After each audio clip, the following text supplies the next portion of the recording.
Well, hey everybody, we're back. We're back. We are like way back. It's been a weekend for me. I'm a little hoarse from doing a lot of talking yesterday. Had my first workshop event at the Hungry Dragon. We had 12 people talking. I talked for like 3 hours. I know for a DM, maybe that's weird that I talked for 3 hours, but I actually don't talk a lot in a lot of my games. Maybe off and on for 5 minutes at a time. But an actual 3-hour presentation with intermittent questions and answers, I was like, and then I was talking to the store owners after the event. They're like, how do you do that? I go, how to do what? How do you talk for 3 hours? That looked exhausting. Like, well, it's fun. I like to talk. It's lots of fun. Lots of fun. Especially, when it's not allergy season. It's a lot more fun then. But, yeah, welcome back, everybody. So, where we last left off, the team, after arriving in Rexitrum, making their introductions to Caleb, learning some information from Caleb, and then Caleb's interceding with Puck without sharing the relevant information, kind of souring the team's attitude towards Caleb and this so-called new Cerebus Assembly. He began to realize that maybe staying at the castle wasn't so safe. Spot, recognizing that he might have some allies here, found a dojo related to the Way of the Open Palm. Here, we met a Tabaxi monk who took our friends in for the evening. Having some downtime and recovery, the team discussed their options. Pursuant to intervene in what might be going on in the Tuscan Vale, where Earthen's family is safely stowed away, as well as a particular prisoner that is in the prison whales down by the river. This afforded the team some time to gain some information on what might actually be going on, and to figure out whether or not lewdness might be either culpable or involved in all of this. The team spent some time interviewing and discussing with lewdness. Yes, Earthen. It's session 69. As the bard, I feel like I need to emphasize that. Is it? It is. No, it's session 70. Last session was session What? 69. No, I'm marking last was 68. Last was 68. I've got 68 is when you guys were drawn into the arrival of the Zahir Avatar. That's what I have for 68. That was 67. No, 67 maybe you're counting from session 0. Is there any chance you're including session 0? Let me go through my counts. Now I'm intrigued. I am counting from session 0. Yes, I am. That's why I'm off by 1. Well, that's why you're off by 1. I am not off by 1. Well then, Earthen, Kurt, it is your official duty to make a 69 joke at some point. I started. Puck says reluctantly. We will be very disappointed if it's. Well, it's funny because Critical Role did the same joke that whole day. Like every time they mentioned what episode they were doing that day, everyone at the table would go, "Nice." What session? 69. Nice.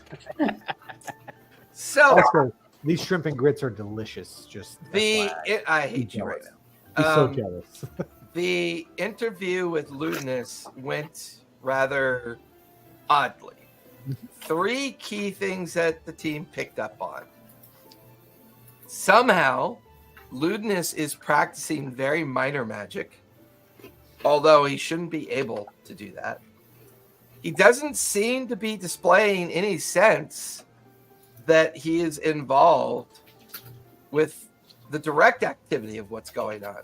Being very coy, being very dismissive, and very deceptive in the answering of the questions.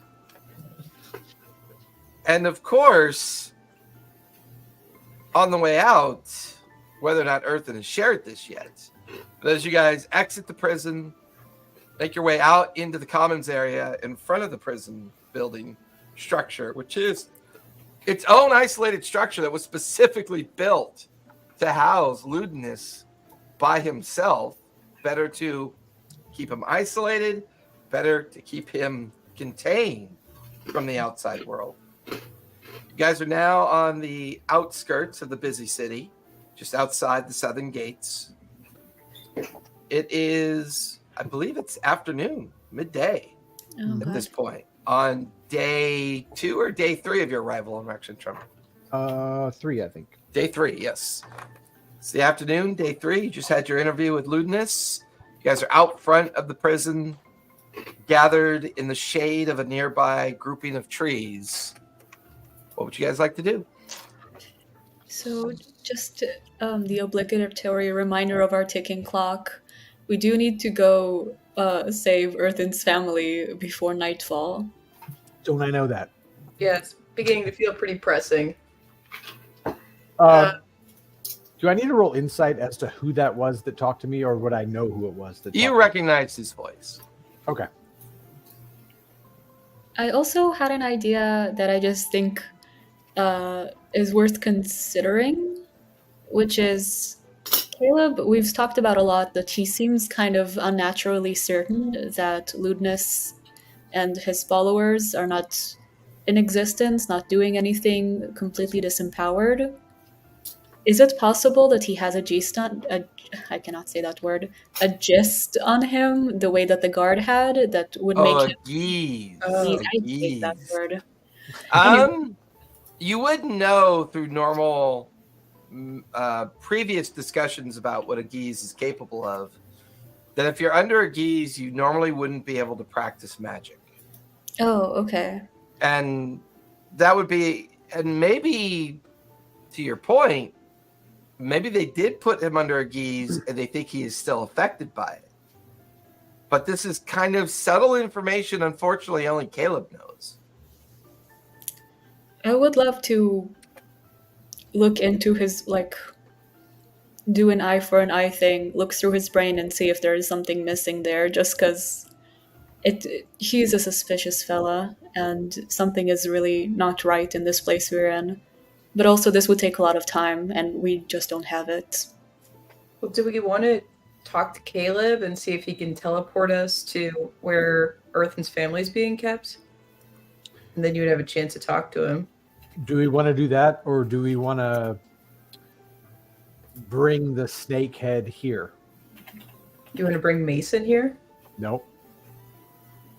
I mean, so we know when you scried, we know that Vasarisk and 8 vampire thralls are headed towards the Vale.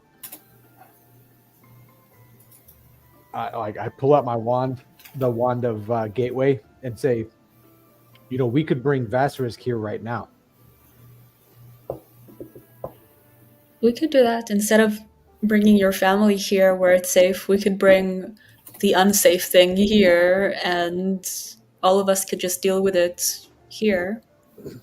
I mean, I think we need to tell Caleb first, because a lich running rampant in Rexentrum would not look good for us. What about the thralls? The thralls are not as strong. I mean, if we can beat Vasarisk here, finally, I think we can go and take care of the thralls, and it'd be significantly easier than fighting a lich and 8 thralls versus fighting a lich. Well, they are specifically after your family, so this is personal to you, and so the choices need to come from you. So, you feel like you're doing what needs to be done for this to work as best it can, because you have a lot on the line for this. The Volstrucker, as I knew them, were a very thorough organization, and they didn't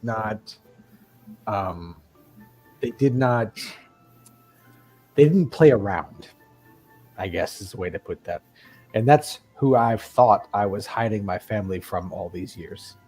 So I feel somewhat safe that staying hidden, for now, even though their location is known. I don't know that the Green Wardens could take on a Lich. But vampire thralls, probably. I'm more comfortable with them fighting vampire thralls than a Lich. And they know they're coming. Or they should know, at least. If Caleb got the word out. Well, you see. Oh, sorry. Sorry. Looking at the gate spell, it looks like it has to be a creature on another plane. So is the thinking that we would plane shift somewhere else and then pull Vazarisk through? Hang on. Let me reread the gate spell.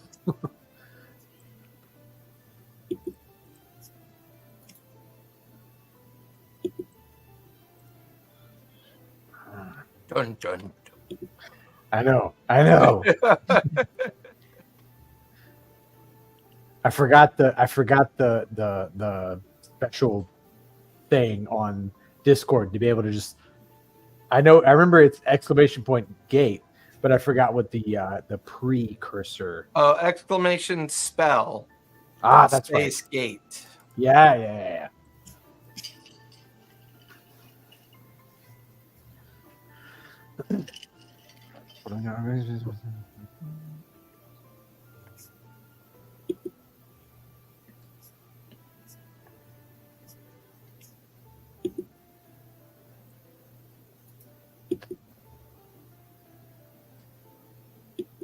I think Xanath is correct. Open. Yeah. One of the tricky things about these high-level spells. Yep. Well, I guess we're going there then. Kara was hoping we could bring him here. I mean, we could jump to another plane and pull him through there. It would just be an extra step. It's not a half bad idea, though. If we went somewhere with a very radiant atmosphere. We've been to Helm's Plain before. Yeah, although I guess I don't know if I get plane shift there again. How mad do you think he would be if we brought a Lich there to fight? My memory is that last time we kind of had to talk him out of just saying that we were all dead. He's like, only dead people are on this plane. But I could certainly give it a shot. Technically, you do have the bracelet. That's true. You are his chosen, right? That is true. I mean, what benefits do you get from that, if not access to his house, right? Just the key to the house at any time. Hey, Helm, I'm down to try it. Got some stuff going on. Wanted to have a little fight here, if you don't mind. Just like a really small party, if I could, on your plane. No alcohol. It's okay. No alcohol. Yeah. I'm not that kind of god. I appreciate alcohol. We talking Dionysus, or we? No, that bastard drinks way too much. But we do need to get Spot first, though, before we do this, because he's not with us. Yes, we need Spot. I can have sent a sending if we want. I can just send a sending to him to say, "Hey, meet us in front of the prison." He could probably run here faster than we could walk back. Yeah. Spot, based on where you went, what was your major accomplishment you were looking to try to do? Because you went back to the dojo, correct? Right. I wanted to talk to Greenleaf. Oh, yeah. Greenleaf. Actually, you found him in the park exercising and running the students through their activities out front of the dojo in the open space around the dojo. Right. I wanted to see if he might have something at the dojo that might help me either focus my ki or allow me to draw on it longer. That's right. I'm sorry? So that's right. We'll say the two of you are lost in conversation for a while, and he offers you the green sash. The green sash allows you to, it doesn't require attunement. It's offered up to Wanderlust pupils who have been able to share stories with their students. And after the afternoon, while the others are off questioning the prisoner, you spend the mid-morning kind of regaling your stories to the students. And at the end of that, Greenwind comes back from the dojo at the end of your storytelling and offers you up the green sash. It gives you 2 extra key points per day. Ooh, cool. Does not require attunement because it's not an affinity item or a relic of any sort. It's just kind of a gift that is offered up to very advanced students who are coming close to the end of their wanderlust and are beginning to kind of battle with the fact that at some point they need to settle in and find a place to either retire, go home to family, or potentially establish their own dojo in a community that is, inspiring to them as well. All right. I got all that. This doesn't need to be now. When you get a free minute, can you send me the information on the ring that I bought from the shopkeeper last time? I got like half of it because of the screw up with my accidentally restarting my PC. Oh, yeah, I'll have to look that up. But yeah. Like I said, it does not need to be now. Okay. At the end of your conversation, does somebody send a message to Spot? Yeah, I'll send a message to Spot that says, "Hey, Spot, hope you're having fun. Will you meet us by the prison? We just talked to Ludinus." So it's just going to kind of perk up and just be like, ooh. Just kind of look over to Master Greenleaf, just like, sorry, my friends are calling me. And just kind of bow respectfully, bid farewell to the students that are around, and just kind of take off towards the prison. And it doesn't take you very long to get there. In fact, by the time Xanth is done communicating and hearing the excited response from Spot, within 5 minutes, Spot's already there. Just not out of breath, not breaking a sweat, just kind of like Acme Labs, shows up in a cloud of, cartoon smoke. Cartoon dust. Yeah, and he's just there. The Roadrunner tongue thing. Yeah. But the 4 of you are back together again. So are we doing this? Or are we talking about this? I mean, I'm down to go. I'm down to pull a lich into Helm's domain. I'm a-okay with that. I'm happy to give it a shot. Well, you got to get us to Helm's domain first. I'll bring the lich. Oh, no, that's what I'm saying. I'll give a shot.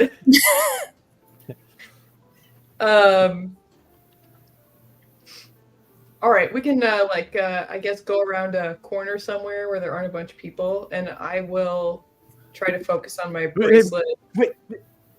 I'm gonna run back to the guard real quick. Yeah. You need to get word. You need to get word to Caleb right now. Ludinus is practicing magic. You're not gonna believe me. It's fine. I don't care. Tell him the fucks said Ludinus is practicing magic. The fucks said. Give me a persuasion check as you do this. Gladly. That's a plus, what's my plus on this? Plus 17, 29. 29. Sure, strange name, but I will let him know. He knows us by that name. It's okay. Oh, okay. Very well. Thank you, sir. Paige. He watches this young messenger boy arrives and is handed a message to Master Caleb, if you would, please. And he watches the young child runs off with the message. As fast as possible. Okay, back to where you guys are. Okay, sorry. Caleb needed to know that information. Okay, we ready? All right. There's no fan that doesn't meet shit. Let's do this. I'm like, Helm, I'm so sorry. Can I go to your plane shift? So thinking about the previous time you went and focusing on the bracelet as it's a direct connection of a reward that you were given, that you believe to have been given to you by Helm, there's a moment where there's the moment where the dissonant arcane energy and the divine energy that makes up the spell is immediately absorbed, and things get very quiet as you no longer hear the crowd and the montage of people around you. There's a swirling kind of astral bit of energy that consumes the grass that you're standing on. And you guys are standing in amongst astral smoke and astral waves and a feeling of a familiar sign of divinity. It feels familiar. It looks familiar. And you're floating more than you're walking because there's nothing to walk on. You're in that kind of vaporous space of what you believe to be back amongst where Helm could be reached. I did not think that was going to work. It's cool. I got this. And I pull out the wand and I summon Vassarisk with Gate. The wand does not work. Shit. I'm going to try it again. Second time. The wand does not work. Shit. I have the gate spell. I could try it, but it's a 9th level spell. Fine. Come here.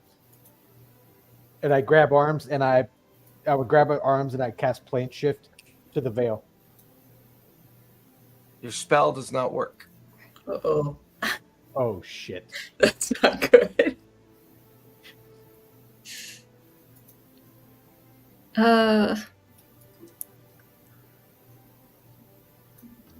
So can we ask Helm for help again? Yeah, let me try to commune with Helm. You use the commune spell? Mm-hmm. What do you ask?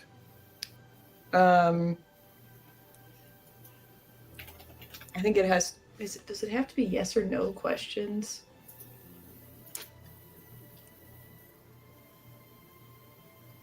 Well, when we dip into our lower level spells for the first time in a while. It's actually. It's like a level 3 spell, right? Well, I think it's actually a level 5 spell. It's actually like a Commune? Yeah. Oh, wow. Oh, I'm thinking of augury. Never mind. Oh, okay.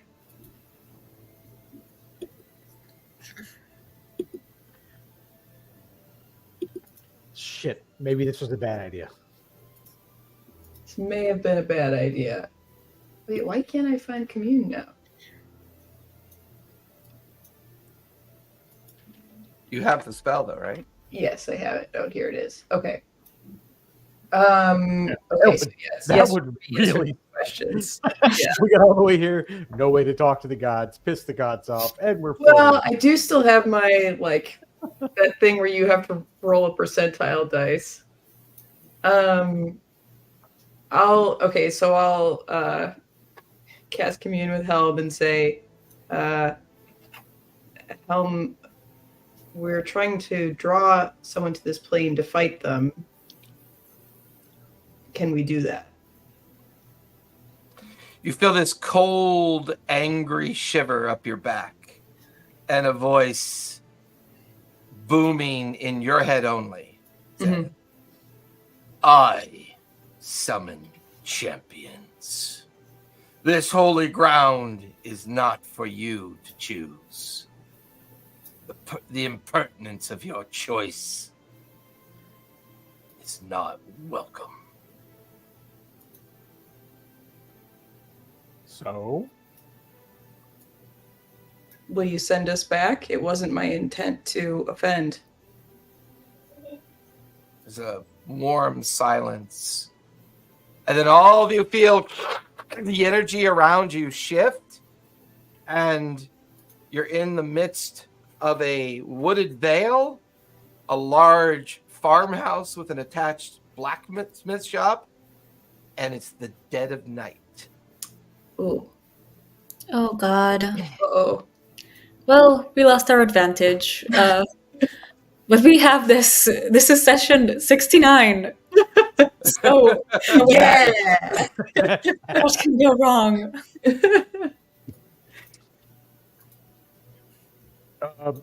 what do they say? Look for the dawn on the third day. Maybe we're on the third day. We're waiting for dawn to come over the hill. Maybe we came just in time for it to be sunrise, and all the vampires will turn to dust. We all met that wizard, right? He was wearing gray. We met him the first time. He's wearing white Oh. last time we saw him. As the resident hobbit, I think I did. That's the I resident. don't know. What's going on? So many copyright strikes.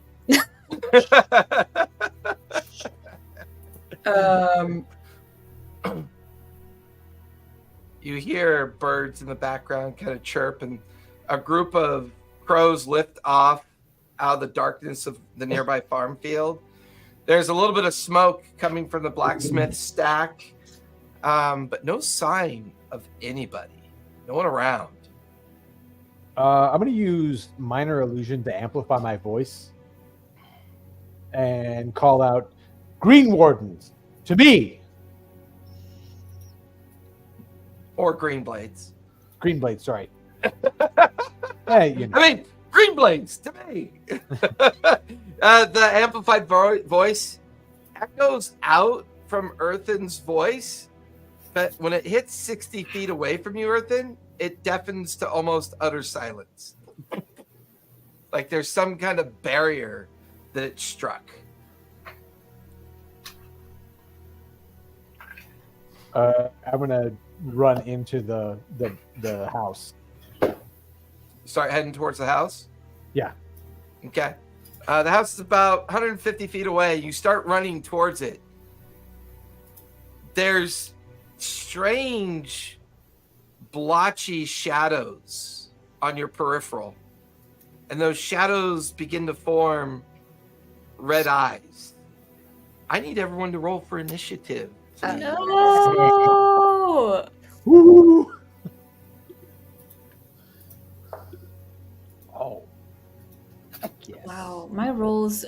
Can we talk about this for a second? Something's not right with my computer. This is like my sixth time I'm rolling a 4. What is this shit?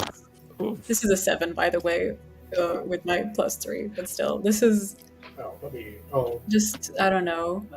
Oh, wait, I have actual dice. Okay, for the rest of today, I'm using actual dice. I've had enough. Exciting. Nice. Actual dice, that works. I was forced to use actual dice by the very, very obvious rigory of the internet. I love it. I will get my magical clip-back rocks out. We all rolling real dice? That would be very exciting. I'll keep my 12. I'm not going to worry about resetting that, but yeah.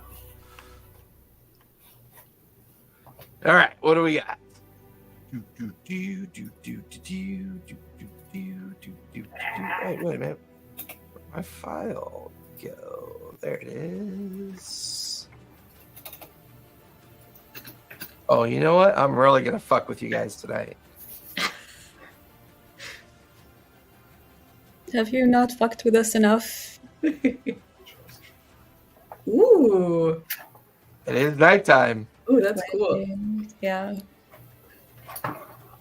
So as you guys watch Earthen start to sprint towards the house after not seeing anything stir or move, out of the darkness, as you begin to sprint towards the house, Earthen, 3 creatures, red-eyed, decaying features, move so fast, they're almost like a blur. And immediately get into base with you. Meow. 3 vampires spawn, leap in front of you. Their fangs come out. Their talons, their claws come out. You watch as they begin to kind of stand up a little bit taller as they all 3 lunge right towards you.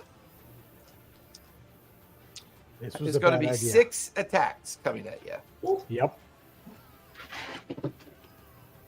All right. They're all going to be bite claw. So I'm going to do 3 bites first. Wow, that's really shitty.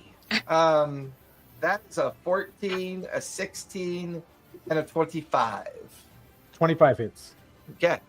That is going to be 3 points of piercing damage, and now I need a con save. Oh, it had to be con. Do you have your armor set, Berthan? Yeah, I have my armor. Okay. Just making sure you didn't forget to do that last time. And I'm burning 2 lucky points. Yeah. So that is a 16. 16. That will fail. You'll take 74 points of necrotic damage. What? And you are currently suffering blood loss. And you take 1 point of exhaustion. As you guys watch one of the vampires spawn latch on to Earthen's neck, who is now grappled and being blood lost. Oh, I drop to the ground. You're Or, well, like I drop limp, yeah, in the arms. Yeah. okay. Baby. Come here, you. Okay. Okay. All right. That's those 3. The other one is going to sprint over this way. Come straight across. This one will come straight across. These 2 will around this way. And you watch as a familiar dragonborn steps out of the shadows, but he is very decayed. His jaw, his skull is half exposed.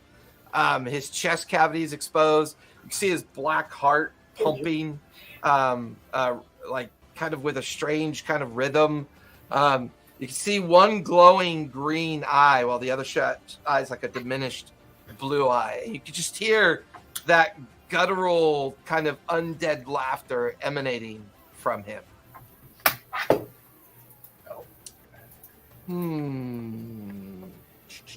Yeah.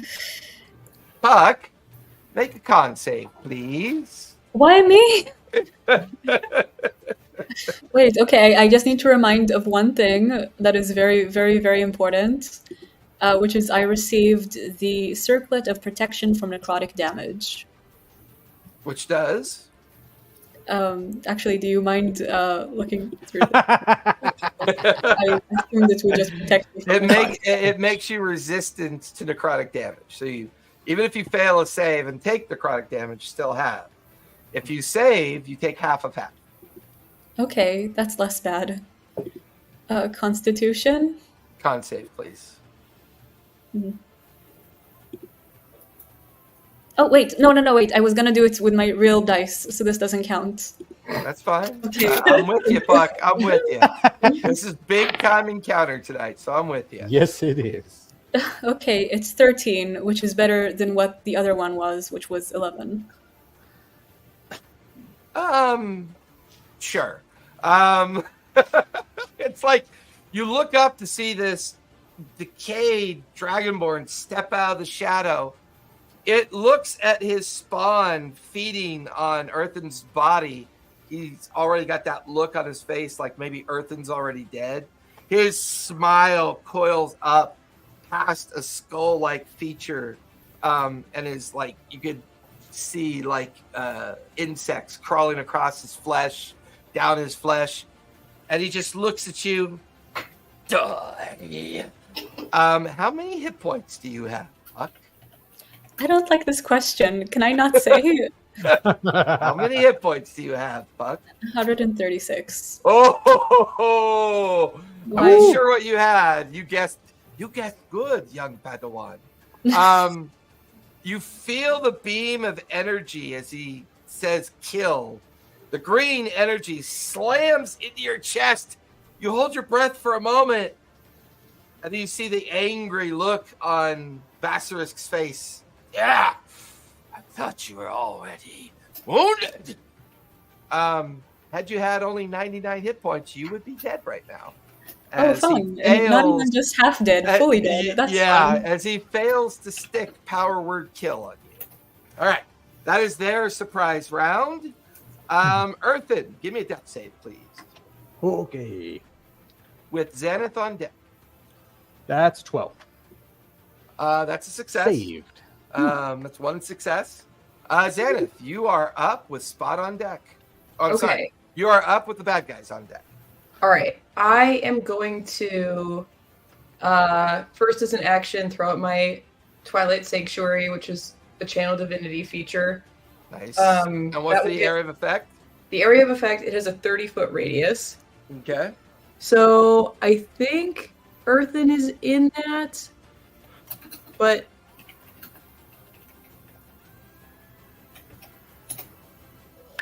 so it'd be about, right? Because 15, that's 15 from center, which is 30 feet across. so it's a 30-foot 30-foot radius. Oh, yeah, that's a 15-foot radius. Holy shit, yeah, that's huge. That is a 30-foot radius right there. Mm-hmm. That gets 5 of the spawn and everybody in it. Okay, so it's a 30-foot radius, and so that's going to give the temp HP, but it will also, guys, if you're in the sphere, you get +2 to your AC, +2 to Dex saving throws now. So, and then I will throw a healing word at Earthen to get him back up. I'll do that at 4th level. And, or can I only do it at 1st? Well, healing word's a spell, right? Yeah, but that's right. Sanctuary Channel Divinity. Thank you. Yeah. It was Channel Divinity was not a spell. All right. That was so +2 AC, +2 Dex save, and what else? And I'll give you temp HP at the end of your turn. Okay. Is there any radiant effect from the spell? There is not any radiant effect from the spell. Gotcha. Okay. Okay, so that is 4 + 1. But is your Channel Divinity use a bonus action then, or just? Those are actions. It's an action, and then my bonus action is healing word. Got you. Okay, that makes more sense. Okay, so that is 4 + 1 + 3 + 1, so 5, 8, 9 plus 5 is 14 points of HP. So you, Earthen, you awake, your eyes like flow open, and you just hear this sound of something latched onto your neck and drinking very heavily. And then anything else you'd like to do? Nope, that's it. That's my turn. Okay. I'll finish your turn. The bad guys are up. So give me athletics or acrobatics as the vampire spawn is going to continue to feed off you, Earthen.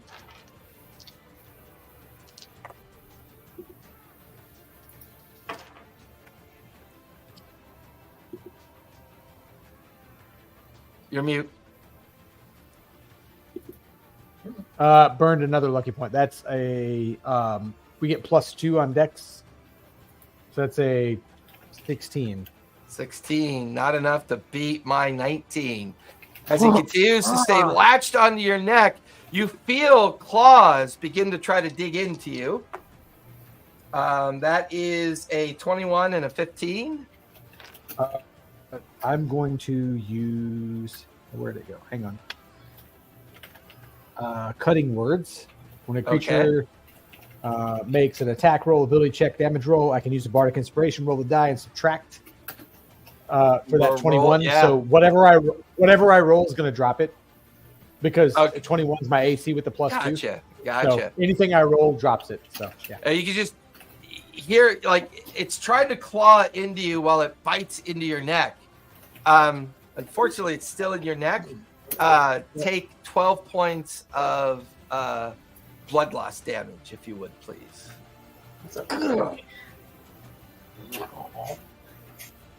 Like you could see me flailing at this thing, trying to get it off.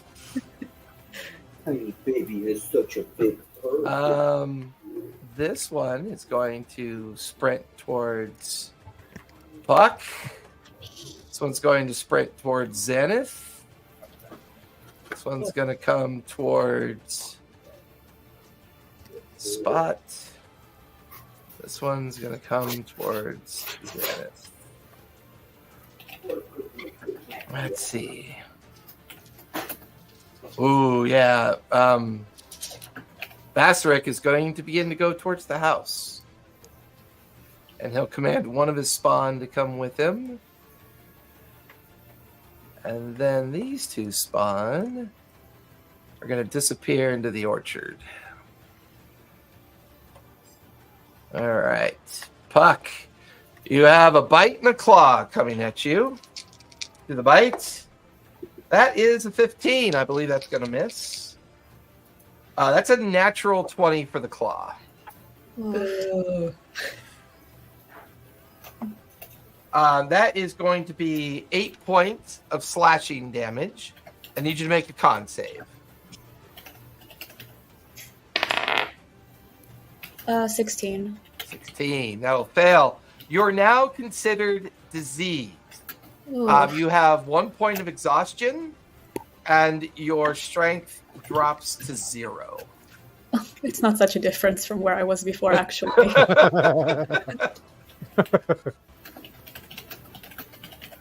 All right.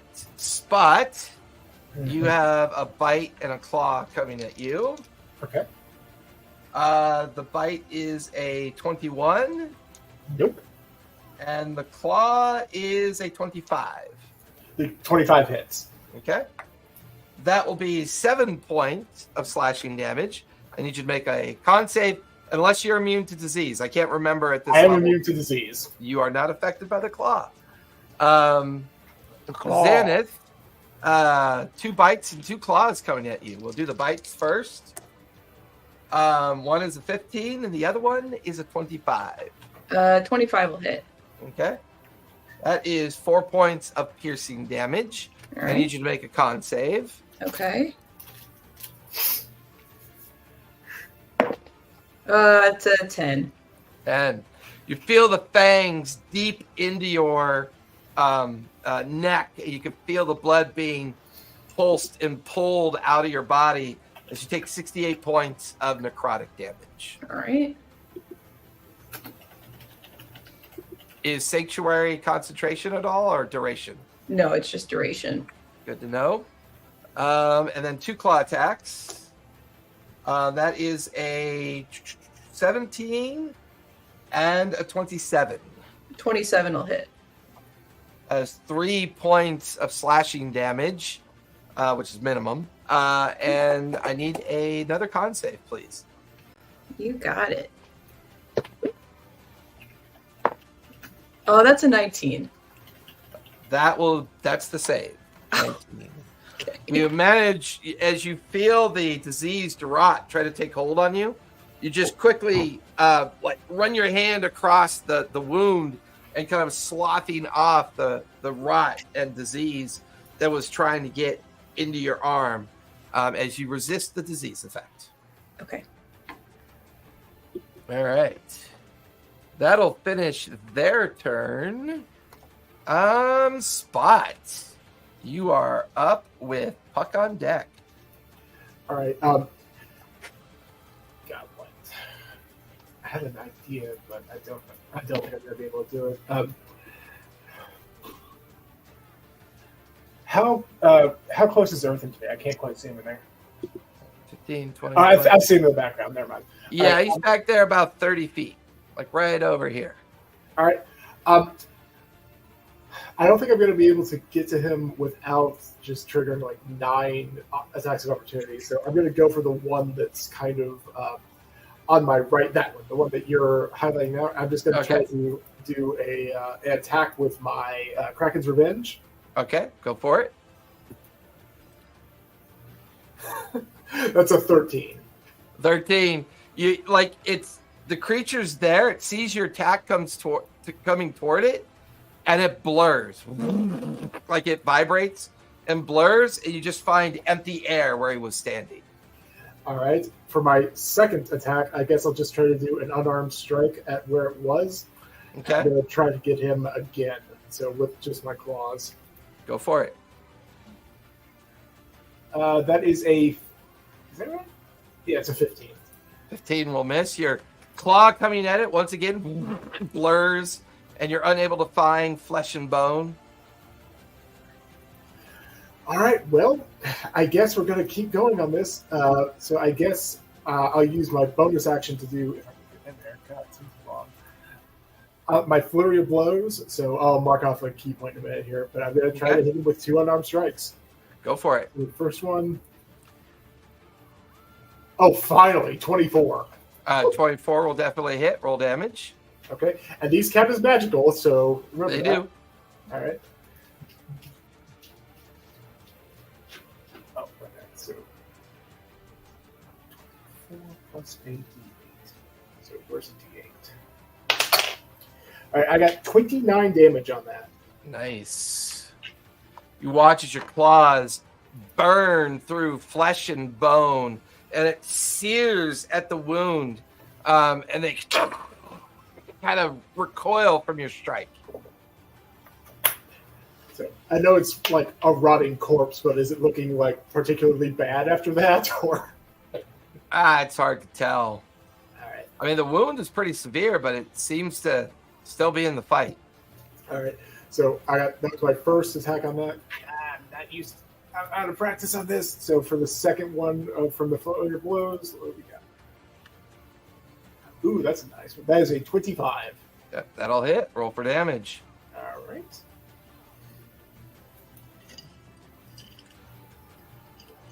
And where's my D8? 7. That is another. That is 25. 25 points of slashing damage. Another wound across its chest. Rakes across the chest. The wound spills open. It doesn't bleed, but the flesh rots away from your strikes. How far away is Earthen from me? Is he within 30 feet? He is within 30 feet. All right. I want to, as a free action, kind of turn to Xanth and just be, do you have this for now? I've got him. All right. I'm going to Misty Step over to Earthen. Oh, okay. I thought you were asking if I had Earthen. Oh, no. I was going to go over there and help him out. Oh, yikes. Okay. Instead of staring at 3 vampire spawn. That's not what I meant. Wait. All right. That'll finish your turn, Spot. Mm-hmm. Oh, Spot, take 20 HP, temp HP. Okay. Puck, you are up. That will be at the top of the second round. Okay. I'm going to summon my coin drake. As you summon Punch? Yeah, Lunch. Lunch. That's lunch. That's right, yeah. Gonna make these vampires into lunch. And is part of the perks of my latest of becoming level 19. Now all the spells I cast on myself are also cast on my familiars. So I'm gonna cast on myself invisibility. Fancy.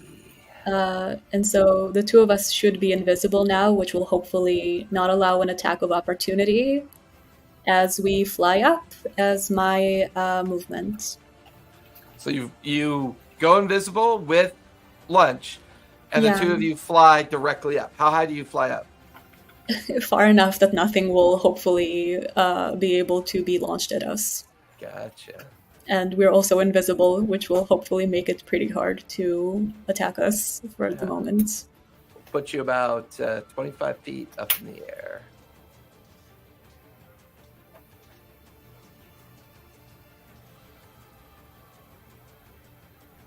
All right. He will take his attack of opportunity, but it will be at disadvantage because you are invisible. And that's a natural 1. Yay! Yeah, he kind of like claws at the empty air. Not sure where you went. So that's your action, your move. Anything else you want to do? So I think my bonus action might have been summoning lunch. But lunch, if I can have a tinier action, I would like to prep my my recently acquired silver nitrate. Oh yeah, that's right. Is there any way I could get it to Xanath from this place, or is it too... I mean, you're 25 feet up in the air. That'll take an effort. You can do it as a bonus action or as an action during your next turn.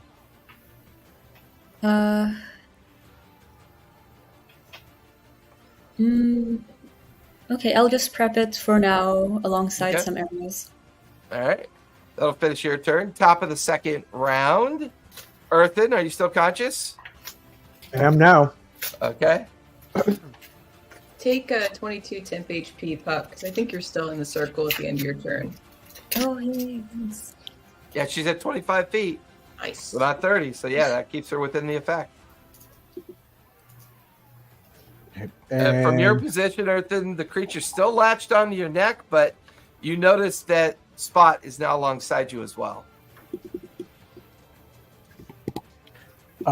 So I'm going to. This thing's latched on my neck, and I'm just like, fuck it, and I'm going to polymorph myself into a adult gold dragon. Oh,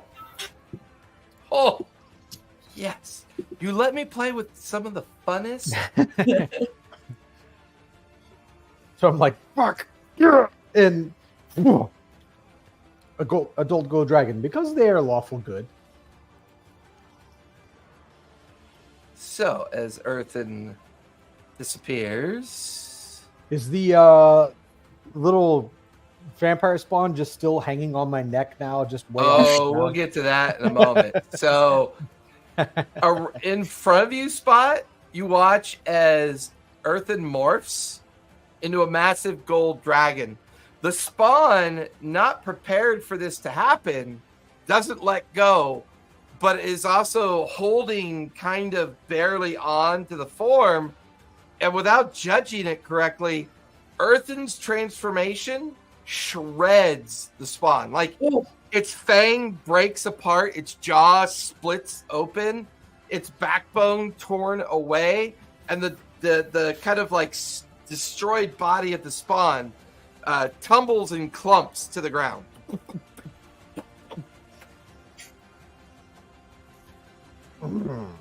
Better. That's just your action. So well, everything else the dragon has though are bonus actions, but I'm going to fly. I want to fly over between Vasrisk and the house. All right. Fly out towards the house. Vasrisk is in the doorway as you land right in front. Vasrisk looks over his shoulder. You've become more powerful. Does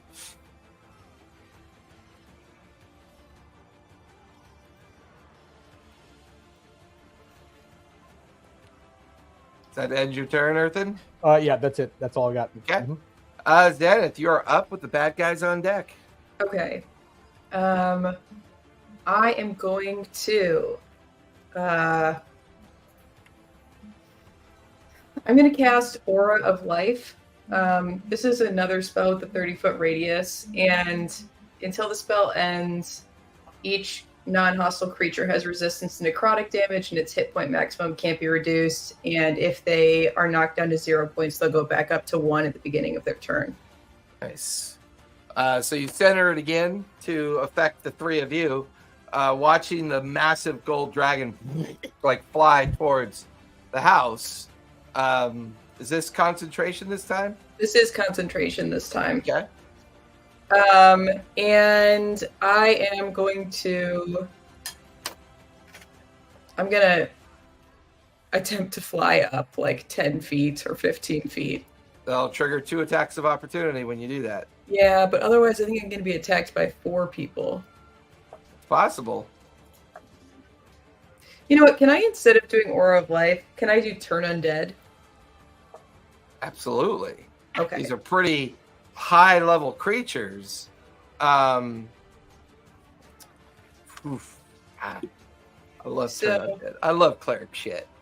So they have to make a Wisdom saving throw with a DC of 19.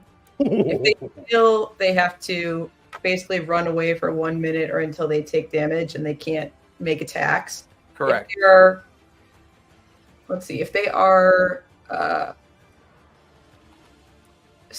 challenge rating of 4 or lower and they fail, they are just destroyed. Correct. They're definitely not a low challenge rating. I don't think they're challenge rating 4. I wish. But they will have to make wisdom saves. That's 1, 2, 3, 4, 5. It's Yeah. anyone that I can see or that can hear me. So even if Vassarus can hear me, it would affect him. Oh, if he's undead. Yeah. Well, liches are considered undead creatures. He's pretty. And the 2 spawn in the orchard would be able to hear you. So yeah, I'm going to start with Vassarus. He does have advantage on his wisdom saves. Yeah. It's going to be a 14 plus 8 is a 22. All right, Vassarus. Okay. Pretty wise. Well, it's an evil kind of wisdom. It's not the good kind. Yeah. I'm going to roll for the 4 spawn that are near you. That is a 19, 17, a 5, and a 3. Okay, so 3. So 2 of them will well, what's the save? The save is 19. So 3 will run away. I'll say the one near Spot will immediately react and run its movement this way. This one will run this way. This one will run that way, leaving only 2 near you. In that case... and I got to roll for the 2 in the orchard. Oh, yeah. That's double 10s. They will fail. And then the one with Vassarisk, that's a 4, because they don't have wisdom bonuses. So the 2 in the orchard will immediately run away. Oops, where did he go? Where did you go? There you are. He's hiding. Well, I know you're in there somewhere, buddy. I put you in there. I know you're there. They'll run deeper into the orchard. And the one with Vassarisk will run away as well. Awesome. Hearing the godly voice of Xanath bellow out, causing them to fear their destruction and begin to run off. All right, sweet. And then I will... I'm going to fly up as a bonus action about 10 feet. Okay.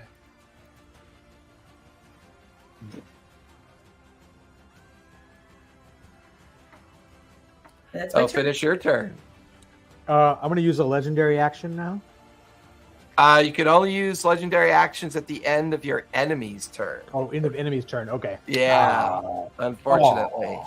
That's why dragons get to do it more often, because there's more enemies. Vassarix is going to turn towards you. We'll get to him in a minute. The 2 remaining spawn nearby look up to see Xanath hovering above, and look up to see Puck up there hovering I'm above invisible. as well. Oh, that's right. You're invisible. Never mind. They're looking up mostly at Xanath, realizing they cannot reach Xanath. So they will both turn and immediately charge towards Spot. Spot, you have 2 bites coming at you. That is a 22 and a 15. Nope, neither hit. Okay. Both claws. That is a 27 and a 13. The 27 hits. That's going to be 7 points of slashing. You are immune to disease, so the disease has no effect on you. Okay.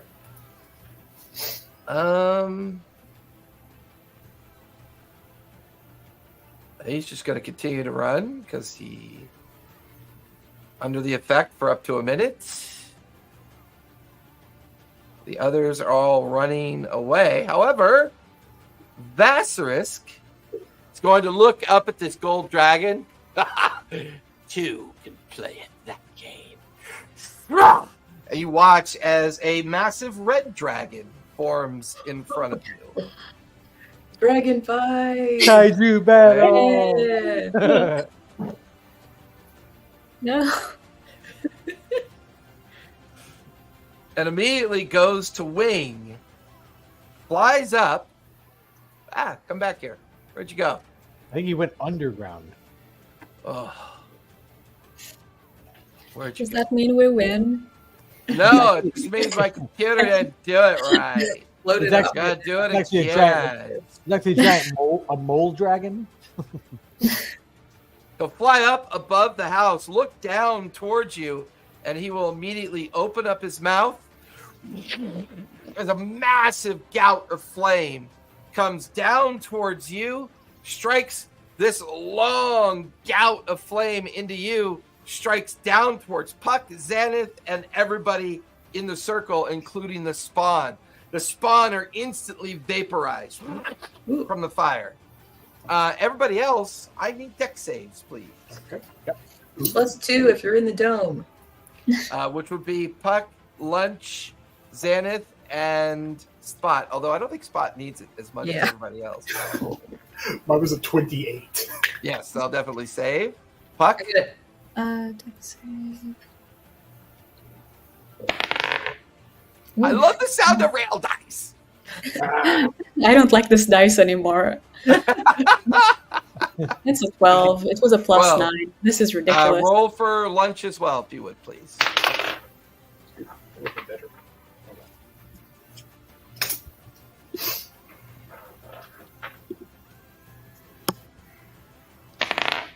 Wow. Okay. No, this dice is just as bad as the rest of them. All dice are bad. Oh no. Xanath, what'd you get? I got a dirty 20. That is the difficulty. DC is 30-20 or 20. Earthen, what'd you get? I got a 15. 15. That will fail as well. Well, I'm going to use my legendary resistance. To succeed. Yep. So you'll only take half damage. Gotcha. Yep. So as the flame outs the 120 feet from where the big red dragon is, and a huge cone of flame just envelops everything, immediately vaporizing the two spawn that are caught up in it. Everybody else, if you failed, you take 105 points of fire damage. If you succeeded, you take half of that, which would be 52 points of fire damage. I believe, Spot, you shrug it off, correct? With evasion? I'll double check, but I believe that's right. Well, I'm immune to fire damage, so. Oh wait, no, that's You red take- dragon. Sorry, wrong dragon. Yeah. Wrong. Oh, there's dragon. a reason why he picked an ancient red dragon for the fight. Sure, yeah. How much was it again if you failed? 105 points of fire damage. I heard 150 and I was like, wow, that's how I Ooh. die, I guess. Oh, 105 is not traumatic enough? No, it's pretty bad. Please don't hit me with anything that- else. And that's because I pre-rolled its average. It's capable of doing 225. Oh Did my half. Jesus. Boy. Oh, and this will make Earthen unhappy. The house is currently on fire. Oh no.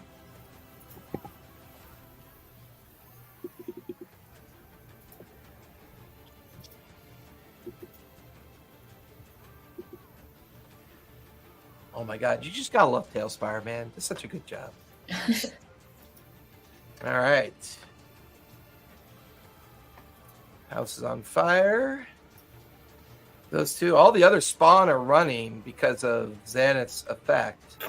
And to be honest with you, they're going to run every round because there's no way anybody can hit them. So for now, all of the vampire spawn are going to keep running, and we'll take them out of the equation for now. So they're just sprinting out of the area. That will finish the bad guy's turn. Spot, you are up with Puck on deck. All right. How far away is the house from me? It is 55 feet away from you. All right. I want to dash into the house. I should have enough to do that. My walking speed is 60 feet. Were you going to dash or are you just going to run? No, I want to get... Dash is an action. That's why I was...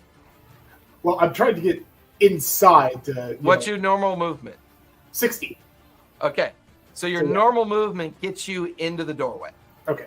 So, all right, that's fine. What can I see inside? Inside, you can see smoke beginning to billow around. You could see two very heavily injured elven warriors. They're holding, brandishing green-bladed scimitars, wearing elven chain, and looking very much the description that Caleb had described. Behind them, on the other side of a bedroom door, you could see a woman and two daughters kind of cowering and hiding away behind the door. The two Greenblades look at you. Halt! Right there! Don't come any closer! I'm a friend! Why would I run into this burning building? There's a dragon up there! What? Give me a persuasion check. They don't know who you are. I'm not actually very good at that. But you know my name. Oh, that's fair. I'm here. I'm Earthen's friend. They reflexively kind of lower their scimitars. Oh, you're here. Oh, Caleb had sent word that you would be coming. What do we do? Can you get Earthen's family out of here safely? Do you have any ability to plane shift or just get them away from here? Plane shift? We're guards, not gods. And they immediately turn to go into the bedroom to gather up Earthen's wife and children and begin to figure out a way out. That was your move and your action to converse with them. So you still have your bonus action. Okay. Can I kind of like gather them to me? Like just kind of get them near me? Oh, they're not going anywhere near you. They see a dragon behind you. The roof is on fire, and the two elves have pushed them further back into the bedroom away from the fire. All right.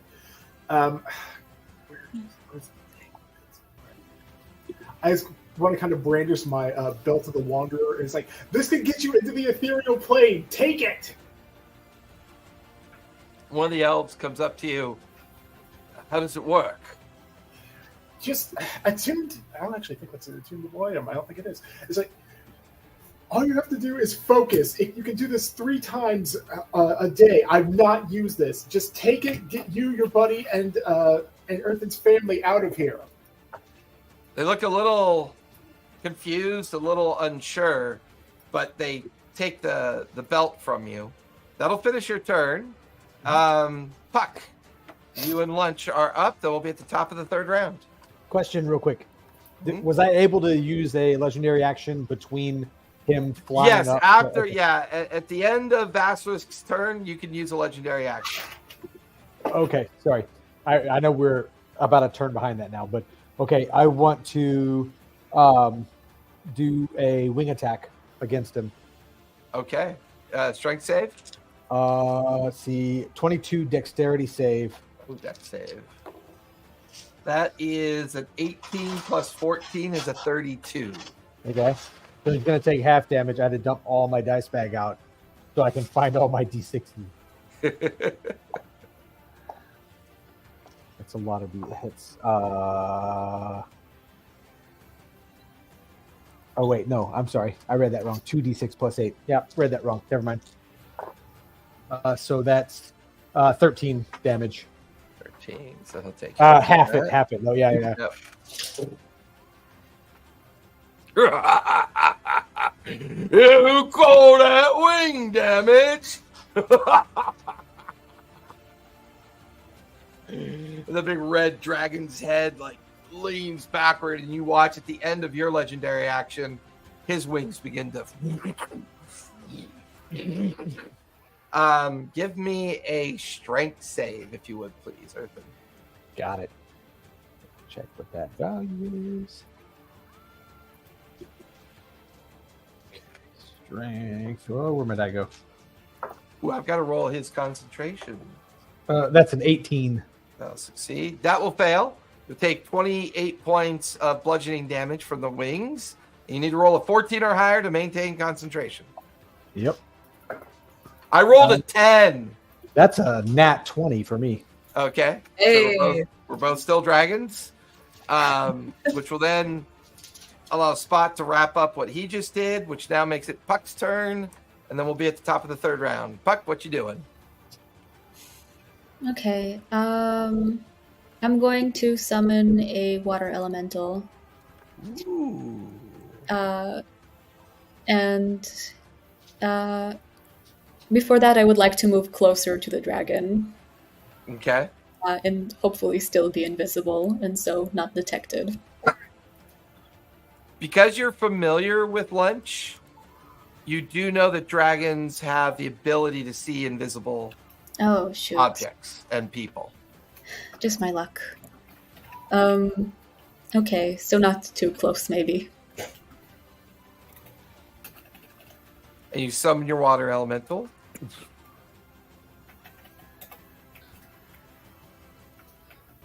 That's your action, your move. You still have your bonus action, right?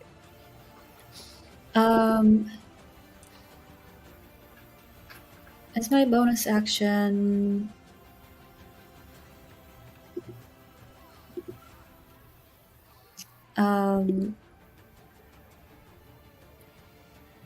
I would like to get lunch to. Oh, I'm full. I just had dinner. I'm good.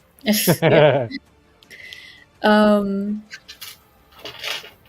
To do a electrical attack on the dragon.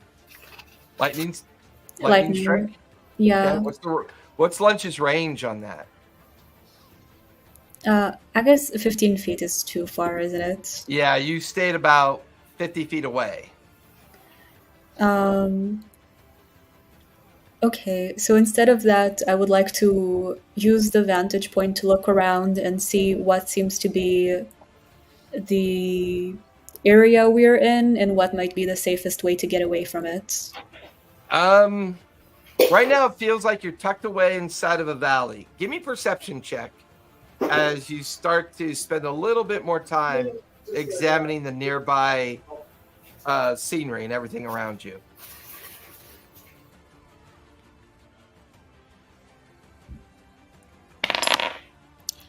This is not fair. This is ridiculous. This is a 2 plus 1. That's a 3.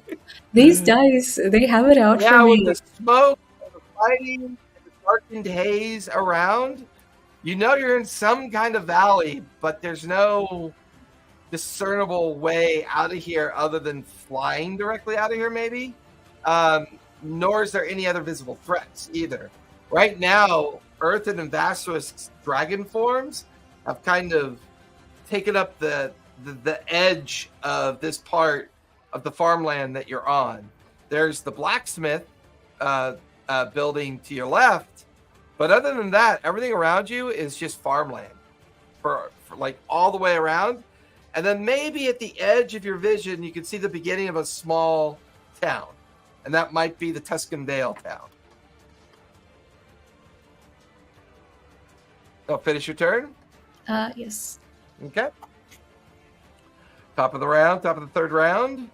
Earthen, you are up. However, at the end of Puck's turn, Vasilisk is going to use all 4 of his legendary actions to try to bite you, Earthen. Okay. That is 14 plus 15 is a 29. Yep, hits. All right. I don't know if I have enough dice for this, but I will try.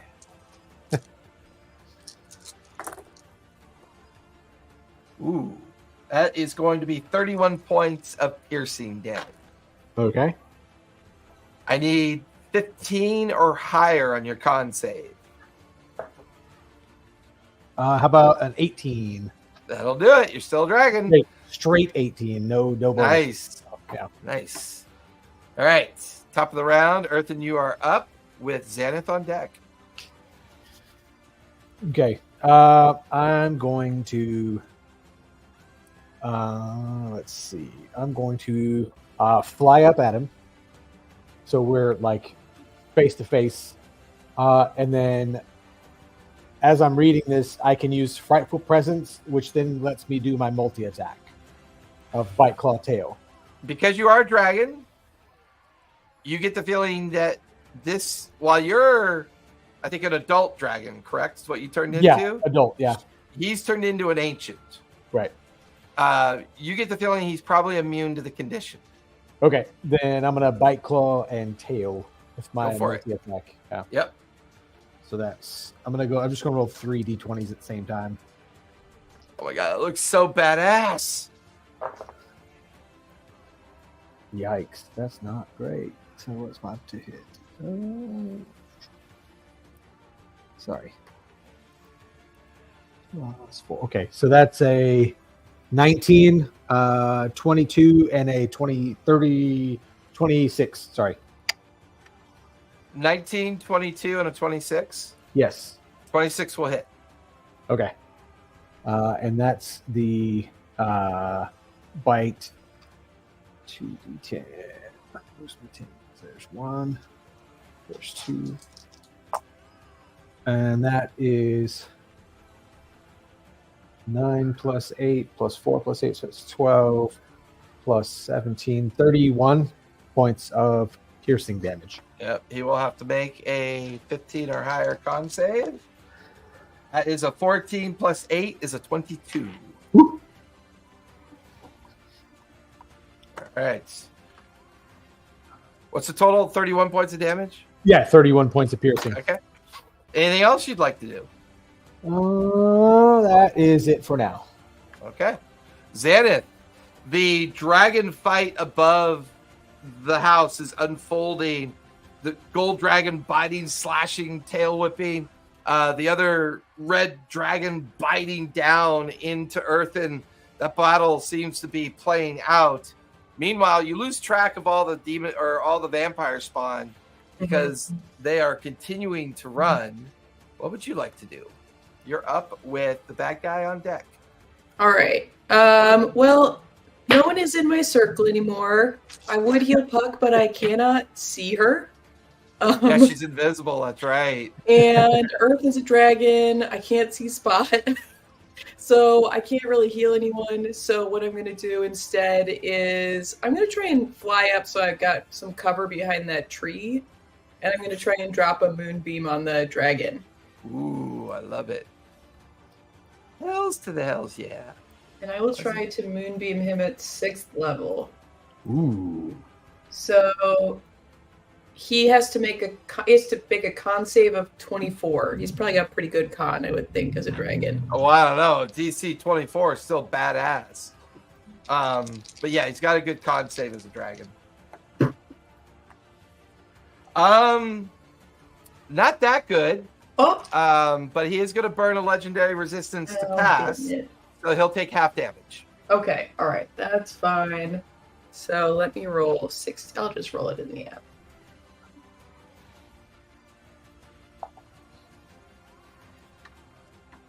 It's the first time I've had to pan out so far before.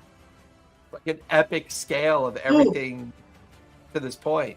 All right, well, it's 39 divided by 2 would be 19. Okay. It is radiant damage. I don't know if that impacts him while he's in his dragon form. In his dragon form, he's not vulnerable to that condition. In his lich form, he normally would be. Okay. So he takes 19 points of radiant damage, and he needs to roll a 14 or higher to maintain concentration. That is exactly a 14. 8 plus 6. Darn it. I'm sweating bullets over here. Shit. Okay. Anything else you want to do, Zenith? That's it. That's my turn. And there's currently a beam of light that he now has to avoid, right? Because it's It'll just stay and there. you're concentrating on it. Yeah. You will stay in base with Earthen, but pivot around in such a way to circle around you, Earthen. Oops. The two of you are facing off with each other. He's going to do what you did. He's going to take a bite, claw, and tail. Yep. So first the bite. That is a 19. 19 will hit barely. Okay. Let's resolve that so I don't have to remember dice. We do each con save with each one. Yep. That's 19 points of piercing damage. Make it Okay. 10 or higher to maintain your concentration. How about a 12? Yeah, 10 or higher. You're good. Yep. One claw will definitely miss. The other claw is a 28. Hits. He's ancient, so he gets... That is 17 points of slashing damage from the claw. Yep. So And 10 or higher. That's a Save 14. them. Okay. 14 And then hits. his tail strike. Yep. That's 25. 25 hits. That is 18 points of bludgeoning damage. Yep. Oh, God. That's another 14. Nice. Eventually, them odds are going to catch up to you, baby. They are. That was, yeah. At the end of Asterisk's turn, he is going to recharge his breath, and it does not recharge. You can now use legendary actions if you'd like. Yep. So I'm going to legendary action and just go for a tail attack. All right. That is a plus 14, 28 to hit. 28 will definitely hit. Go ahead and roll damage. All right, 2d8. That's not a d8. That's a d8. Gross. Okay. So that's 5 plus 8, 13. Okay. 2d8. And I rolled total 5. Yeah. I rolled a 5 plus 8 is a 13 for the con save. So that was a little tight as well. All right. The battle continues and blood is raining down onto the ground from the dragons fighting each other. Spot, you are up with Puck on deck. Okay. First off, how high in the air is Vasquez? Vasterisk is 20 feet. You could jump it. Oh, how high? Yeah. How tall is Tali's water elemental? Tally's water elemental was summoned in the midst of the garden area, so it's just down on the ground waiting for her commands. No, I just like how tall is it? Oh, it's like 10 feet tall. Okay, cool. All right, so he's 20 feet in the air. That's fine. I'm going to go ahead and use my bracers of haste. So I'm in my hasted phase. I'm going to run out of the building, and because I assume the water elemental is made of water, I can run up it. I mean, Puck, you're okay with it being an ally, right? So the water elemental kind of like telepathically, do I have your permission to help this weirdo? I'm just going to You're mute, Puck. And I bet it was a cute response, too. Never mind, the moment is gone. The elemental is, what the fuck? Yeah. All right, but I'm basically just going to use it as a ramp to kind of help boost myself up into a leap onto, preferably like Vassar's back or his leg, just somewhere where he can't really see me coming. We'll I'd love to surprise attack him. We'll say that the churning water of the elemental goes dense and churns extra fast as Puck gives its guidance to help you. You leap onto the water elemental, and as it's churning, you give me an acrobatics check for the purposes of discerning where you land. You'll be successful, It's more about the level of success determines where you actually land. That's a 29. Oh yeah, you easily get underneath his where his foot is, and your landing is so soft, he doesn't even like notice you land. Like, you know, like a fireman's pole, right? A fire station pole. You do that like really weird backwards reverse of the film, where you just kind of like go up, and you just very silently, no noise, grab onto a scale on his leg, and you're now just kind of resting and balancing on his foot. All right. So I assume we'll call that my hasted action. Yes, we'll call that your hasted action. So I'm going to try to attack him with my claws, an unarmed strike. Okay, go for it. First one is a nat 20. That is a 31. Nice. That's 31 to hit. Yeah, that'll So definitely. I'll Well, go natural damage 20s in combat always hit. I know, but it's just still. I know you love the math. You love the math. I worked really hard for that plus 11. So we're going to go ahead and double it. So that is 40 damage, and I'm going to spend 3 key points. I need him to make a con save. Con save. What are you trying to do? I'm trying to use. Where are you? I got too many different tabs open here. I'm using my quivering palm. Which does what again? Refresh my memory. If he fails, he dies. If he succeeds, he takes 10d10 damage. Okay. That moment where I'm gonna automatically use a legendary resistance, my second one, to succeed. Okay, so half of 10d10. Yeah, so roll 10d10 damage first. Okay. I'm just going to roll a d100. That's stupid to do that. But yeah, I can do that. But if you nat one a D100. Yeah, that was 38 necrotic damage. That's what you rolled? Yes. Okay, so he'll take half of that, which is 19 points of necrotic damage, which he's resistant to necrotic, which drops it to 9 points of damage. I'm just trying So I got to roll a 10 or higher to stay as a dragon. That is a 2 plus 8 is a 10. He can only fail his concentration save if you do more damage. Otherwise, he's got to roll a natural 1 on a 10 or higher to fail. So, but he looks down at his foot with this grisly-looking grin of both fear and disdain at this tabaxi holding onto his leg. And he's like, ugh, kitty cat, go away! So we're going to do this whole thing again. So second attack.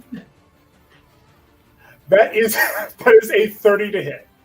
It will definitely hit. Roll for damage. All right, so damage. Where are you? Oh, I didn't even roll the other one. So whatever. So that's fine. Where's my d8?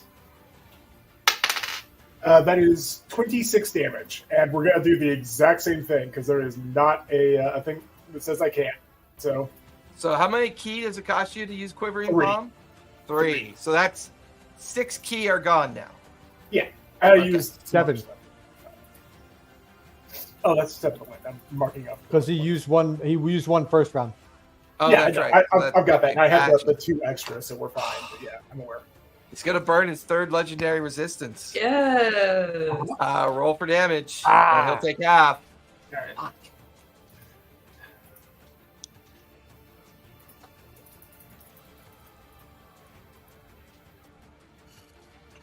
A lot of dice. That is 49. So half of 49 is 24. Resistant to necrotic, which is a 12. So he needs to roll a 10 or higher. 17 plus 8 is 25. Still a dragon. Okay, so fun time. I still have my bonus action, so flurry of blows. Yeah, go for it. Ta ta ta ta ta ta ta. It's just this tabaxi gun, this barrel just clawing into this dragon over and over and over again. That is a 27 to hit. That'll hit. I imagine he's doing that like screaming I imagine, yeah, sound he's doing too. that again. That All right. Damage die is where are we? That is 26 damage, and I'm doing the same thing. I am hitting him with the thing again. I got to mark off my key points because and he hasn't had any legendary resistances anymore.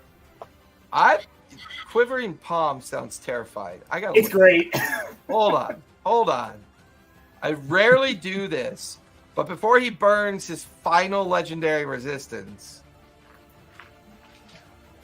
Quivering Palm.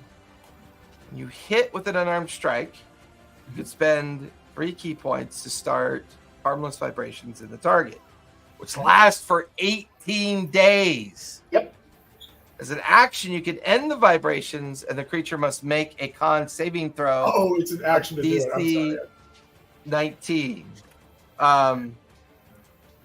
I didn't realize it was an action to end it. So, oops. I thought I could do it instantaneously, but I have been marking up my key. So, Yes, endless Quivering Palm sounds way OP.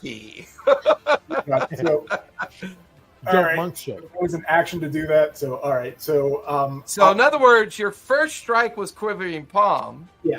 which The other- caused him to burn that legendary resistance. So, I'm going to give him 1 back. Mhm. So, he's got 2 left. Quivering Palm will continue on him. I can't do anything until next turn. So, yeah. Right. Well, I mean, technically he hasn't failed. Right. So hold on a sec. Well, So didn't he- he use So he resistance? didn't lose the health.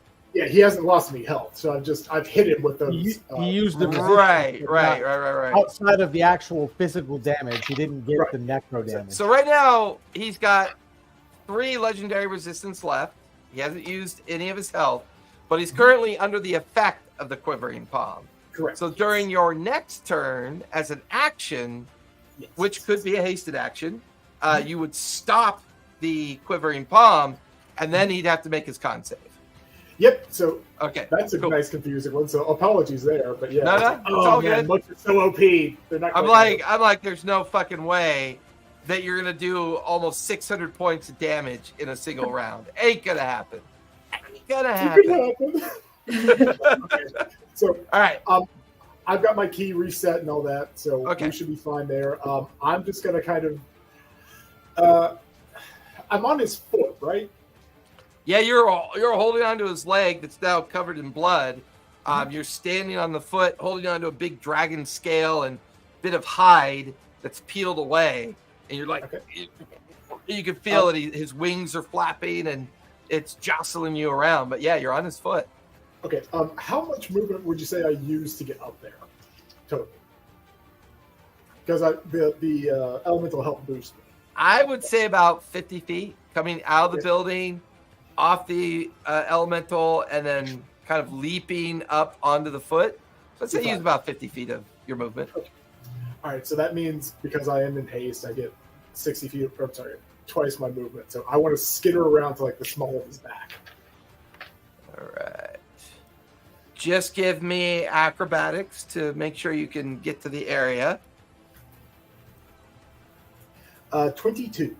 All right, that'll do it. You're now scaling up his back. All right, that'll finish your turn.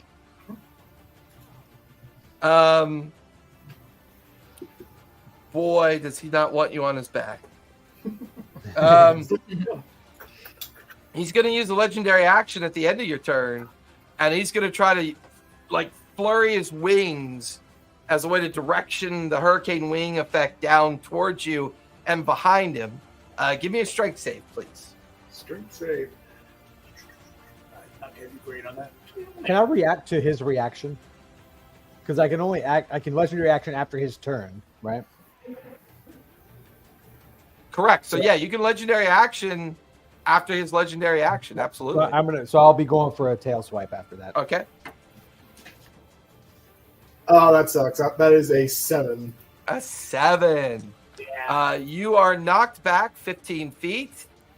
It'll knock you off of his back, but you use your slow fall to land on the ground. But you do take 18 points of bludgeoning damage from the wings. And you float gently down to the ground because you do that dope-ass monk shit. Yeah, that dope-ass monk shit. All right, that'll finish that. So, Earthen, Tail Strike. That's a 27 to hit. That'll hit. Roll for damage. Yep. That's 2d8. Yeah, 2d8. Jeez. That's 11. 11 points of I damage. rolled a He'll- 3 total. I roll an 18 for the concentration save, so he is still a dragon. Puck, you are up, and then we'll take a 5-minute break after your turn. Okay. So my elemental has can do things without me wasting an action. So think of the elemental is just gonna try and put out the flames on the house. Okay, love it. Pull it up to the roof line and start using all of its turn to try to put out the flames. Okay. And Puck is gonna use her bonus action to do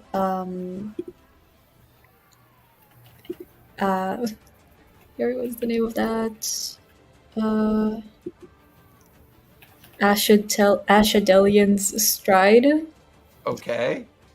on her and her dragon, her drake, Okay. which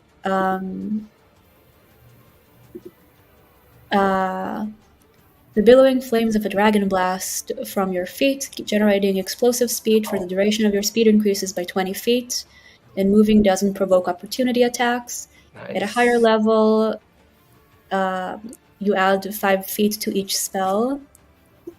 So just with the base one, would I be able to arrive at the side of the house where there is a window? Like right over here. No, right at the bottom, beneath the roof. I believe there was a window. Right there. Yes. Okay.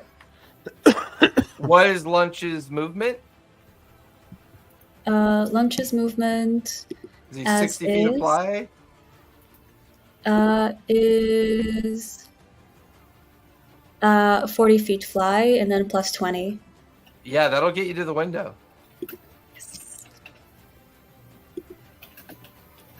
Okay, and then would getting inside be an action, or just like opening the bars? It's just a standard window. It would be a bonus action to kind of throw the windows open and in. Okay, the fire was my the spell was the bonus action. Okay. I would love to try and extend the getting in action onto reaching the family. Okay. So you're trying to get into the bedroom. So because Oh, of I what didn't tell you guys, right? Yes, Spot didn't tell you what he did. So as you get to the window, you look in the window, you can see 2 of the Greenblade elves are watching over Earthen's family. One of them is holding a sash, and they seem to be talking about something. And it's at that moment you watch as a energy barrier flashes into existence, and the 2 Greenblades and the whole family step into a strange kind of portal that closes behind them. Hey, Storyteller, I just want to check on something real quick just before. What you used to brush off him, was that a spell or was that just like an attack action? I'm just curious for a thing. What do you mean? When he did that, is it considered a spell? Just because if it was, I have advantage. It was an against attack. spells. It was an attack. I assume it's not, but yeah, it was just in case. Flappy flap of the wings. Yeah, the wings are a legendary action. That's kind of what I figured. It's I an was like, attack, just in case. yeah. Okay. So, Puck, you watch as they disappear into some kind of strange gateway portal. Oh, does it seem like a familiar kind of gateway portal, or a You've seen ethereal travel before. It was like they stepped into the ethereal plane. Okay, that's good then. So instead of going inside, I'm going to pull out the map of Revelations and try to get a stronger sense of where we are and what's the best escape route. Okay. That will finish your turn as you pull out the map. Let's take a quick 5-minute break, and when we come back, we'll do the second half. Holy moly.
Right.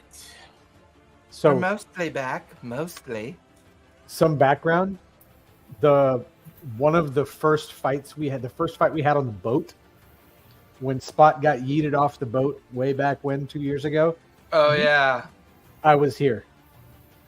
Oh, that's funny. That's Yeah. hysterical. Yeah. It's been a long 2 years. At that time, we were like level 4, level 3. Yeah. Yeah. Yeah. I was back on the little dinghy at the back, trying not to die. Oh my god, that fight. That's right. And Spot was on the mast, and that thing knocked him off, and he just, whoo! Things got pretty grim in that fight. It was looking bad for a minute. Yeah. All right. Top of the 4th round. Earthen, you Yep. are up with Xanath on deck. Okay.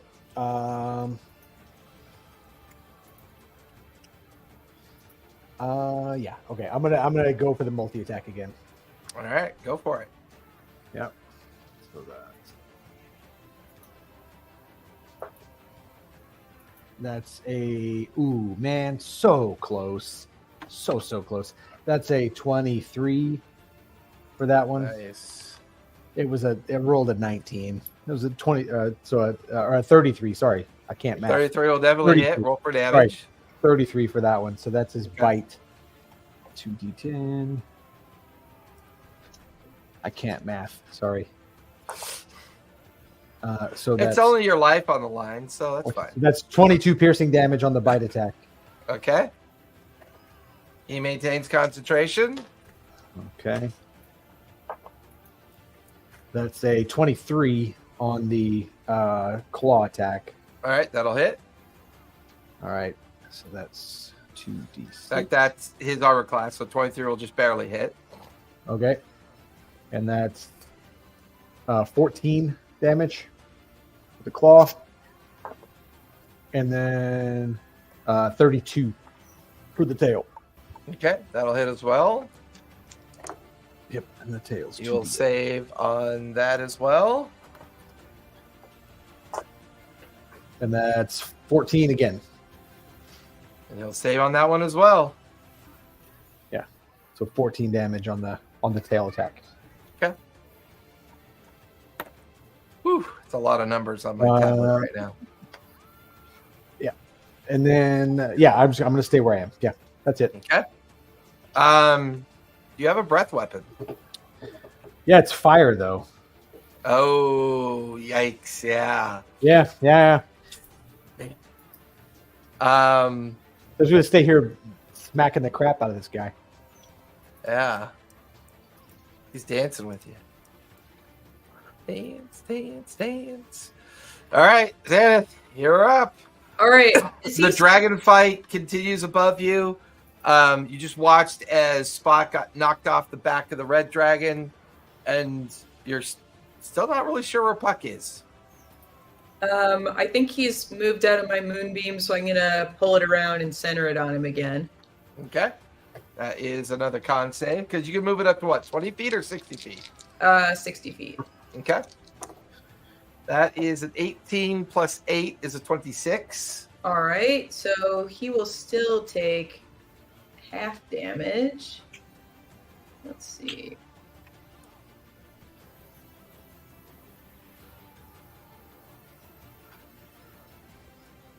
Roll's not as good that time. Okay, so it's half of 34, which is 17. 17. Make a 10 or higher. That is 12. And then spots. I can't really see anyone except for Earthen, so I'm gonna do a healing Oh, no, I can't because I did a spell. So, or does it count as doing a spell if I'm pulling Moonbeam? Or is it casting a No, spell? because it's already cast. Okay. Oh, okay. So Awesome. is it a bonus action for you to move it, right? It is an action to move it. Okay, so it's an action to move it. But all cantrips are bonus actions, so still do a cantrip. Oh, Unless you have a fantastic. spell that specifically says it's a bonus action. I don't have a spell that says it's a bonus action, but if cantrips are bonus actions... Well, healing word. I mean, you can do healing word as a bonus action too. Yeah, and I can also do healing word as a bonus action. Cleric stuff. Yeah. I am... It would be great if I could knock this guy... If we could knock this guy out of being a dragon, that would be really cool. But I don't know if I can do it with the cantrip, so I'm going to do healing word on myself because I'm getting kind of low. All right. And that's my turn. Okay.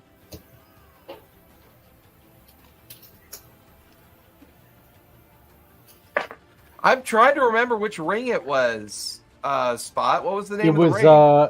enhanced ring of- stunning strike. Yeah, Ring of Stunning Strike. So, Oh Like, yeah. it increased the. What did it It increase? increased the DC of the your DC, yeah. Yeah, so it increases the DC of your stunning strike by +2. Yeah. Because it doesn't require attunement. Sorry, I was like, you're fine. which ring? I almost never used Stunning Strike, but I was like, this might be relevant because I thought you also said I could affect one creature higher, which also would affect this. But yeah, Correct. I mean, the only problem you have is they could be immune to it too. exactly. So, okay, All right, that's all I need. Xanath, anything else you want to do? Nope, that's it. Okay. He is going to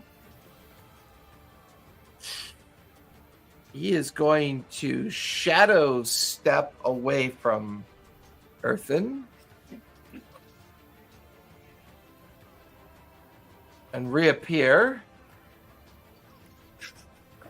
And No opportunities for that. no, it's shadow step. It's like face step. Okay. And he still thinks the family's inside the house. So he's going to fly over to the roof of the house right here. It's going to land. And the entire roof of the house caves in when he lands. It just like crushing the entire right side of the house.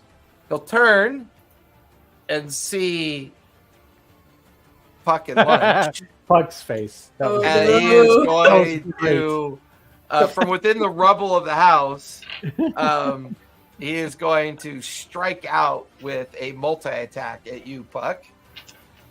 Bite first. That is a 15, actually, on that one. What's your armor class, Puck? 19. Yeah, that'll miss on the bite. 2 claws.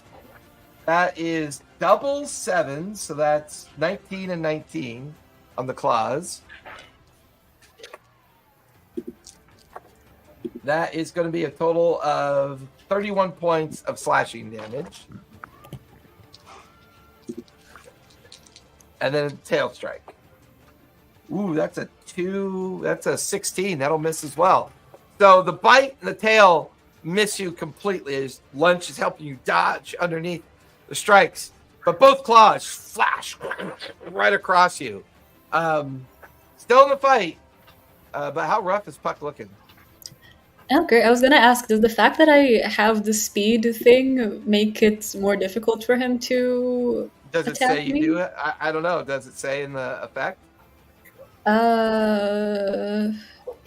It should say in whatever the effect was that you cast.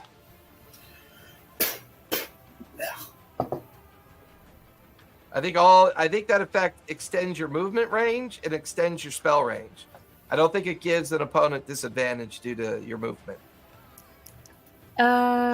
Moving doesn't provoke opportunity attacks. Right, which this is not. And it takes, whoever is nearby takes 1d6 fire damage, but I don't think He's immune to it. Yeah. Okay. Well, I tried. That will finish Vassarisk's attack.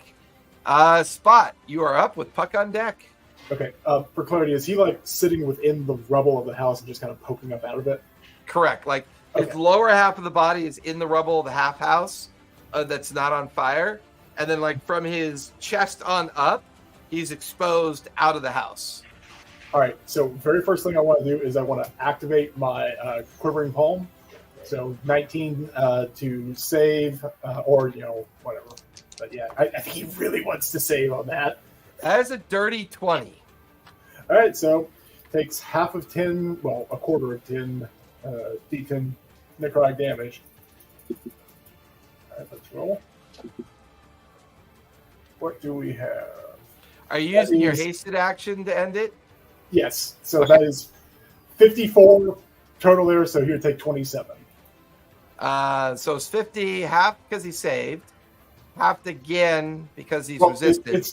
There is no half on that. It's if he saves, he takes 10 D10 necrotic damage. If he's resistant to it, there. So he takes. I rolled 54. Oh, so even though he saves, he still takes the full 10 D10 damage. Holy shit. Yeah, so he takes 27 from that because I rolled a 54. He just doesn't die, is the thing. Yeah. That's what I'm reading. You don't die. Yeah, you don't necessarily die. Yeah. No, it's like almost like power kill word a little bit. Yeah. So he's resistant.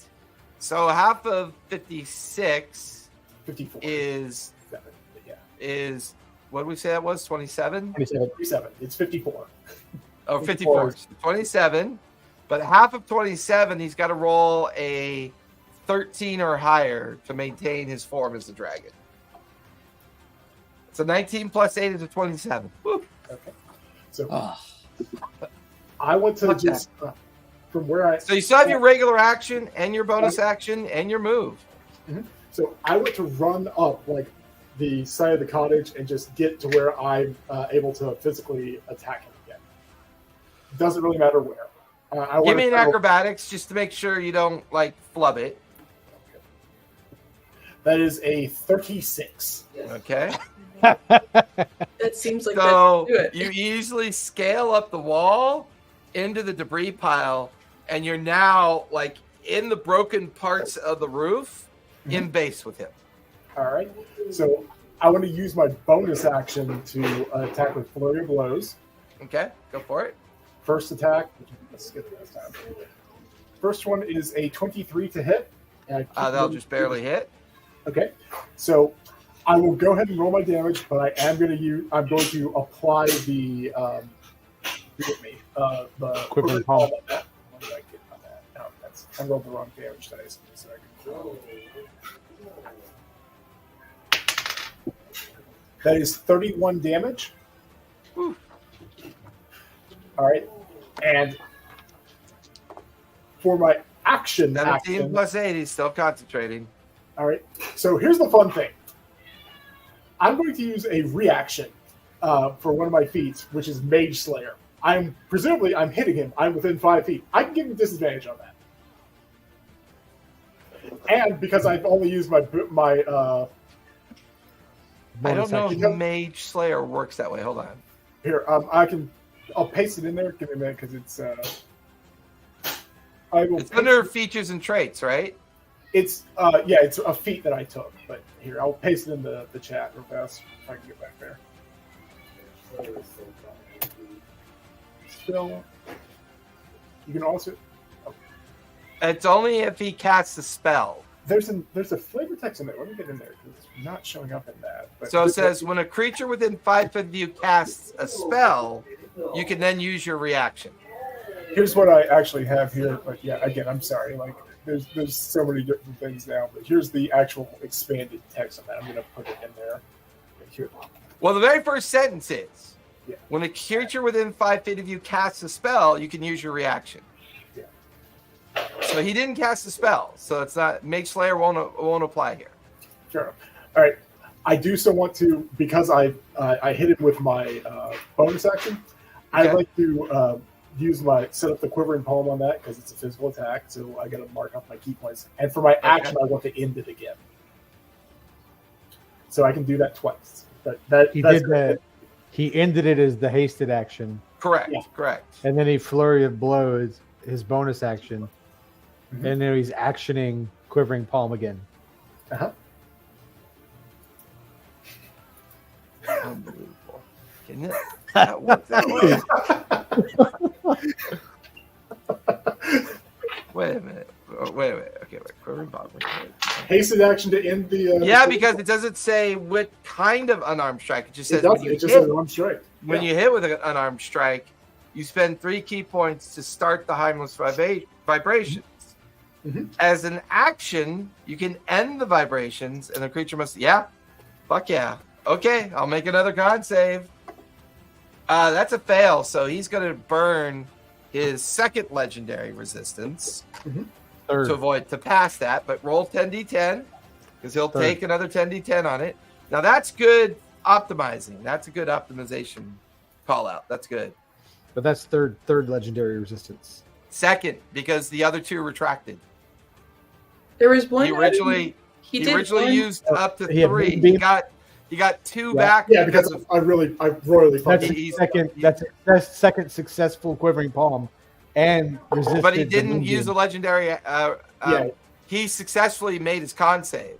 Yeah. So he didn't fail the last time. Mhm. He just took it and managed to maintain his concentration. All right, so on You're this, thinking back when he was overusing it during that one turn. yeah, when I was doing it incorrectly. All right, so that is 56 on that. So half, he takes 28. Yeah, he'll take 28 points of damage, and he'll have to roll a 14 or higher to maintain concentration. 8 plus 8 is a 16. He is still a dragon. But his dragon form is starting to look a little ragged. He's taking a lot of damage. All right, let me. Oh shit!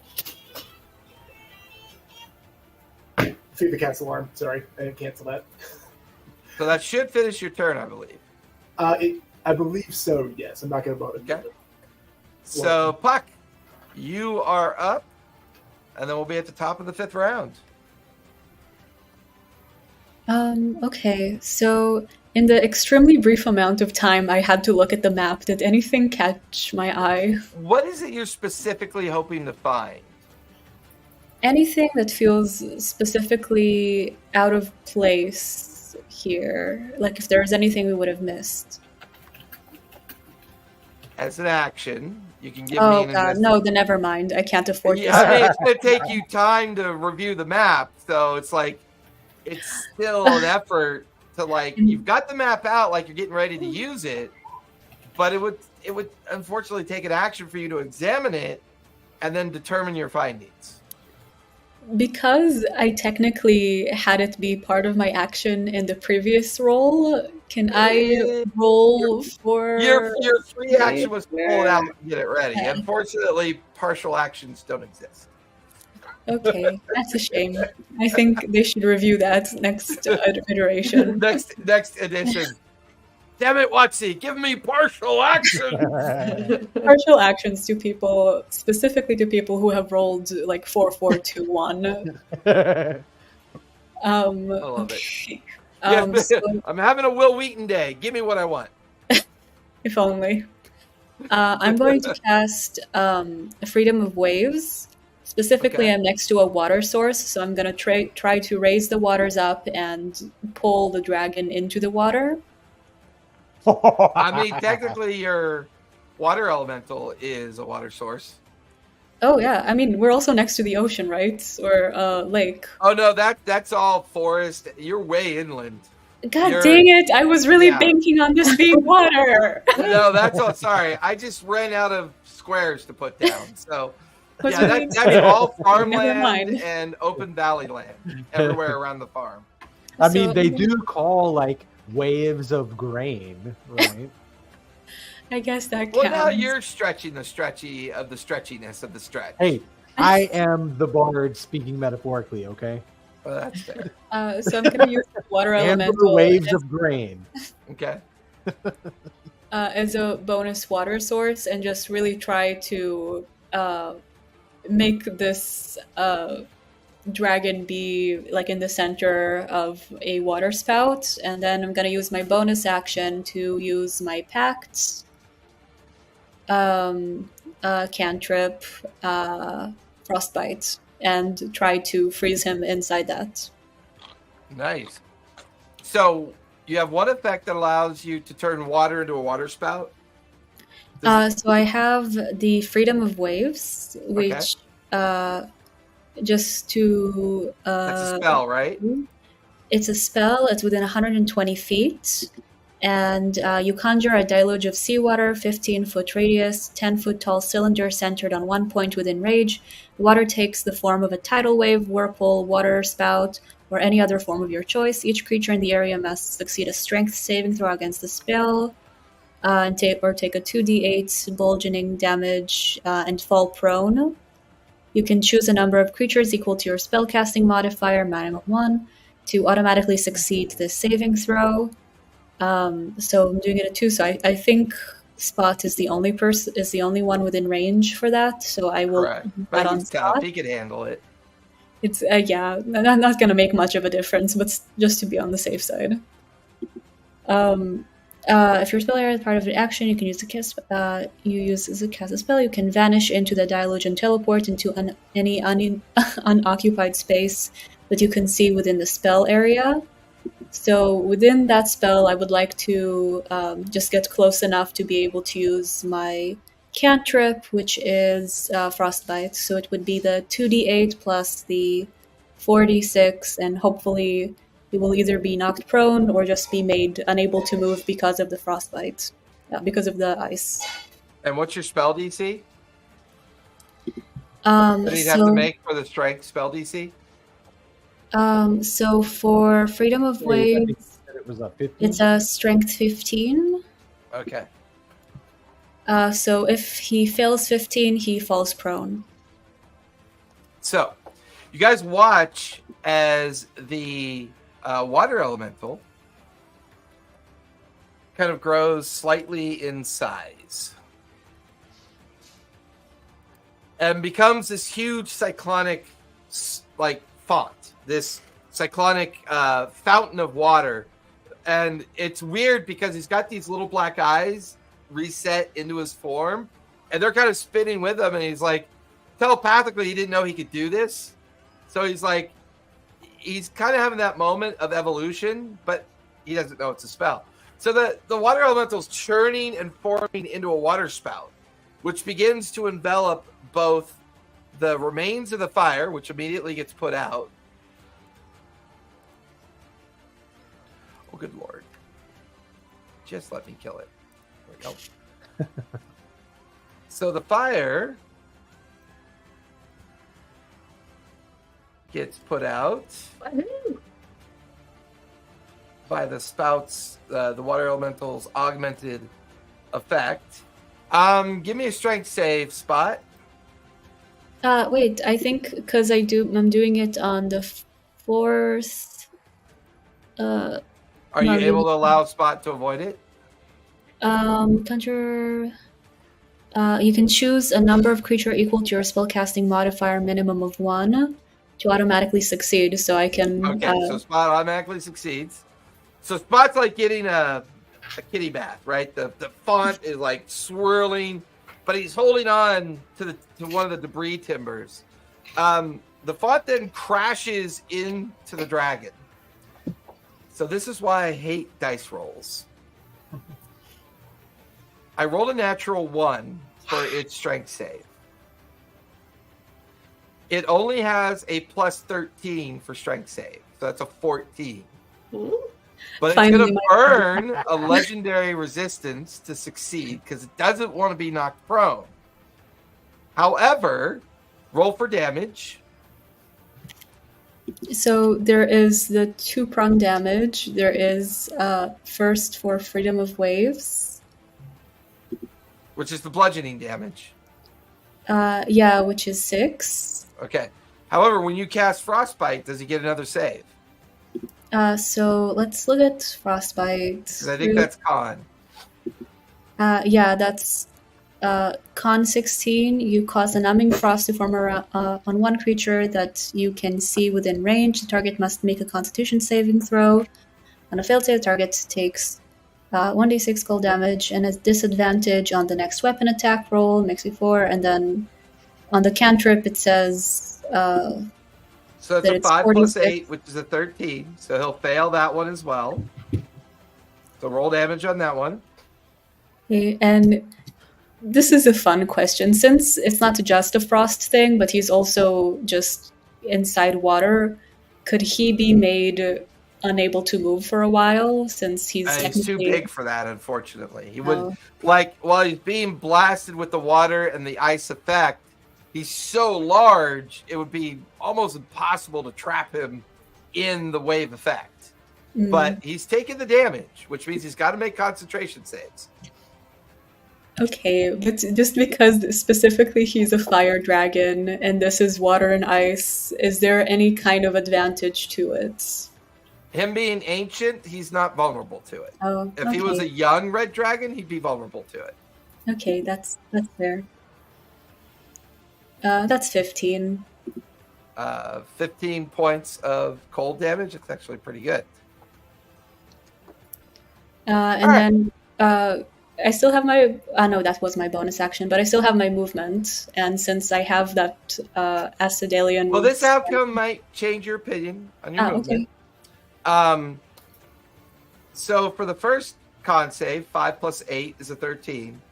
My second con save was a natural 1. Ooh. So since it's not an option for him to burn a legendary resistance for concentration checks, because it's a concentration check, he wouldn't. It's kind of that inferiority complex of like seeing this little gnome think that they're a badass. So like you always get the feeling like he's not taking you seriously, but then just enough damage occurs, his dragon form disappears. Oh.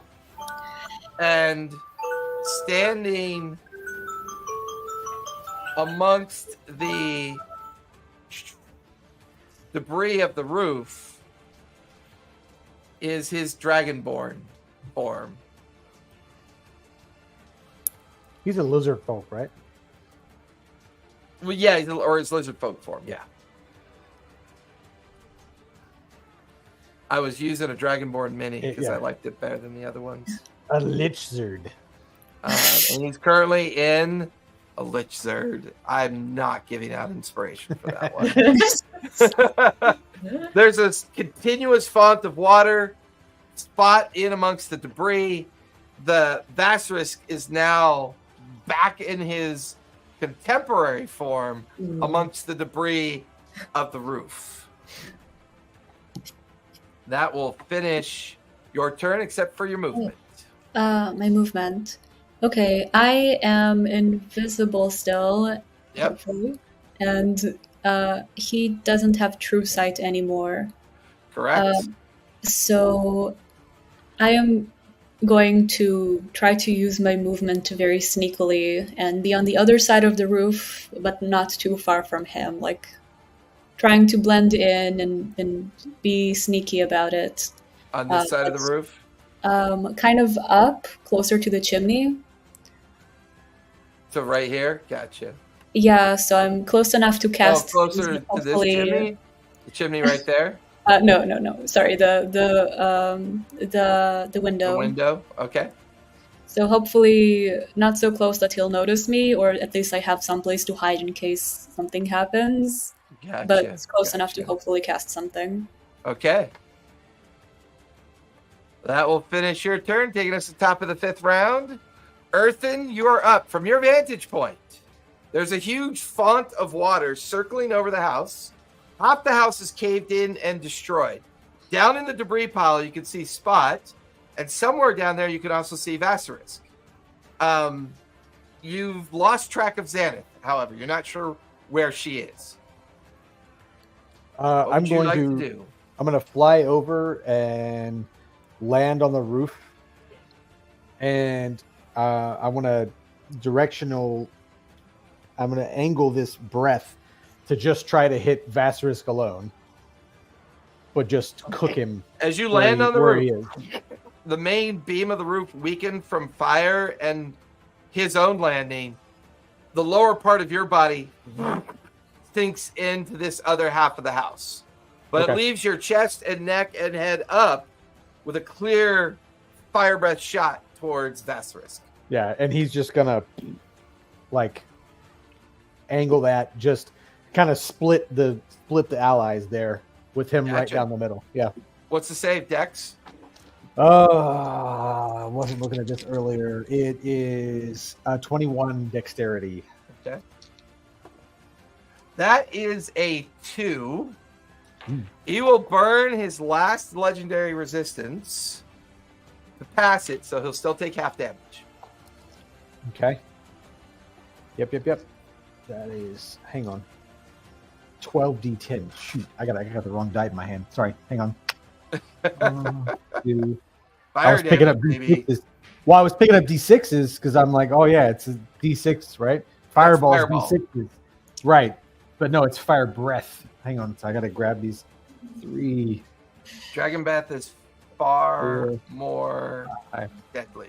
6, 7, 8, 9, 10, 11, 12. Okay, 12 d10. Yeah, those are. Hang on. Damn it.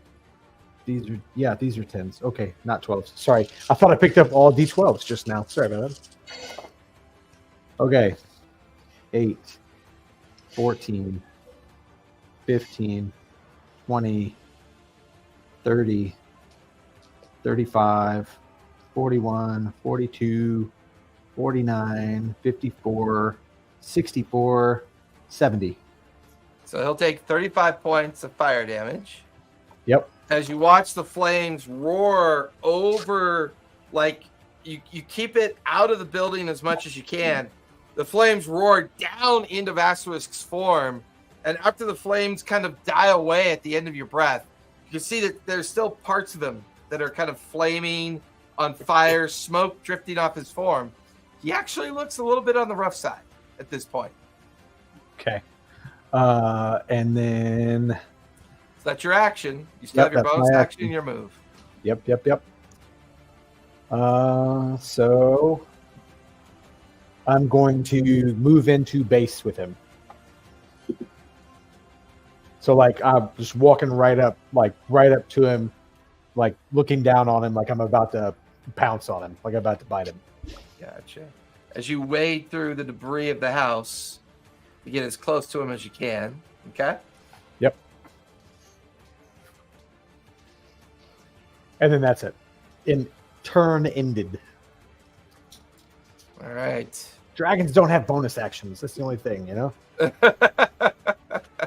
lethality of it all. But I'm close Zed, enough you're that I can up with connect a little. Vasterisk on deck.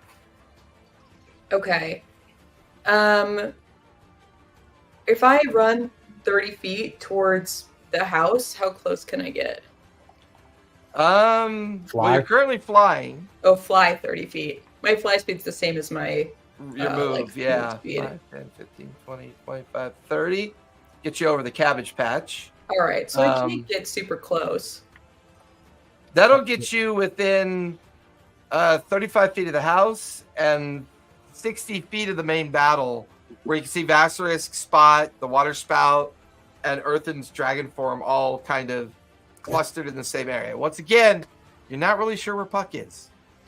I have an ability from the bracelet from Helm where I can do a battle cry and give 100 HP to people. Is that an action or a bonus action? That's an action. Okay.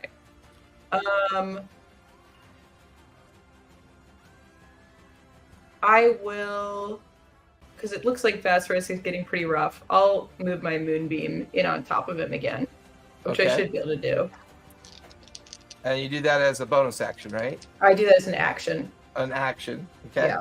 That's 15 plus 8 is a 23. So he'll take half damage. But it's 23 is a radiant. fail. 23 is a fail. Oh, that's right. It's 24. And he's out of legendary resistance. Yeah, All roll for damage. right. I forgot you have a high Ooh. level 19 spell DCs. Fuck. Yeah, and it's plus- radiant. It's radiant damage too. And he's in Yeah, his lich form. That's right. Yeah. Okay, let's see.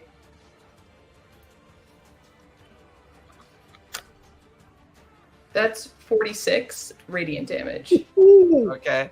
And that's dice roll, right? Yes, that's the dice roll. So that's 92 points of radiant damage. Woo. He's barely on his feet.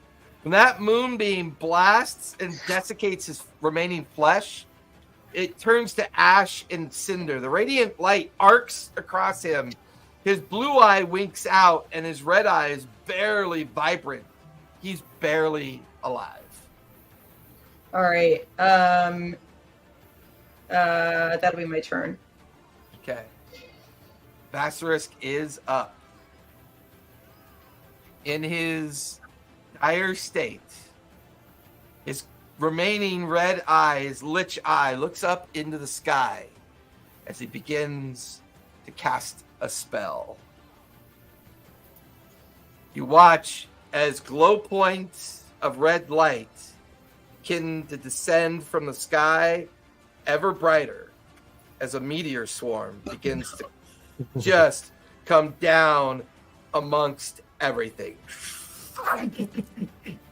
So I'm going to use a reaction to make a melee weapon attack against him. That Yeah, is you're something I within like- 5 feet of him. Yeah, go for it. All right. So give me a minute to get in there. Does he cast a spell? Yep. So I will go ahead and attack him with my Quicksilver Claws. That is a 22 to hit. That'll definitely hit. Roll for damage. All right. Mostly because I want to see what you roll before you lop off his head. That's not... that is a 20 total damage. So, as he casts the spell and the meteor swarm begins to cascade down into the farm area, you just watch as Spot lashes out, his Quicksilver's claws just... There's a popping noise as Vasserist's head tumbles up in the air, lands in the debris, rolls past you, Puck, and then rolls down the roof line, settles, just as the swarm hits the ground all around everybody. I need everyone to make dex saves, please. All right. So I think I actually get advantage on that regardless. But It's a 19 for the dragon. Dragon will fail. mine's a 24. 24 will fail. It's a 21 for me. 21 will fail. 19. 19 will fail. As you begin to hear these just atomic blasts just crashing in all around you. So, I know that Spot will be able to take half damage. So, Meteor Swarm does the following. Blazing orbs of fire plummet to the ground at 4 different points. Each creature in a 40-foot radius centered on a point must make a dexterity saving throw. The spell DC for Basilisk was a 25 on the dex save. A creature takes 20 d6 fire damage and 20 d6 bludgeoning damage on a failed save as the explosions of the meteor go off. So, I don't want to Question. roll that many dice. Question. Yeah. In the dragon form, could the dragon fly up to just intercept the meteors? No, take 'cause they're all- landing take the in hit. I mean, 4 he's gonna take the hit, like the whole hit. Just Right. I fly mean, up and there's 4 on the- different points Yeah, that yeah, this yeah. is happening. Yeah. So there's no real way to intercept because with Mage Slayer lashing out and killing him happened after the spell. So the spell was already unleashed right. and falling.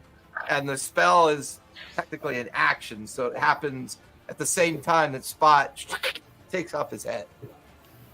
So Okay. I'm going to roll so you guys can know what I roll. Because I'm too lazy to count out 20 d6s. I'm going to borrow one of your guys' characters. Oops. Are we in like TPK territory? Like Could be. I could Yeah. definitely Could be. go to 0 on this. It depends on how much hit points Earthen has left, is what it feels like to me. Because he's the tankiest thing here right now between him and Spot. Yep. Spot's a bucket of hit points as well. I mean, you said it's 20d6 of 2 different kinds of damage, right? Correct. Okay. It's physically impossible for that to kill me, so you'll have that. Okay. Good to know. 20 All right, there we d6. Wait, 2 kinds of damage, though. All right, Well, so I'm going to roll. Max 240. Yeah. And Spot's got 252 hit points. So I am going to roll.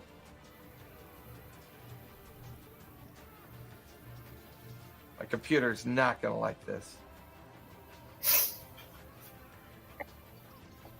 So that is 76 points of fire damage.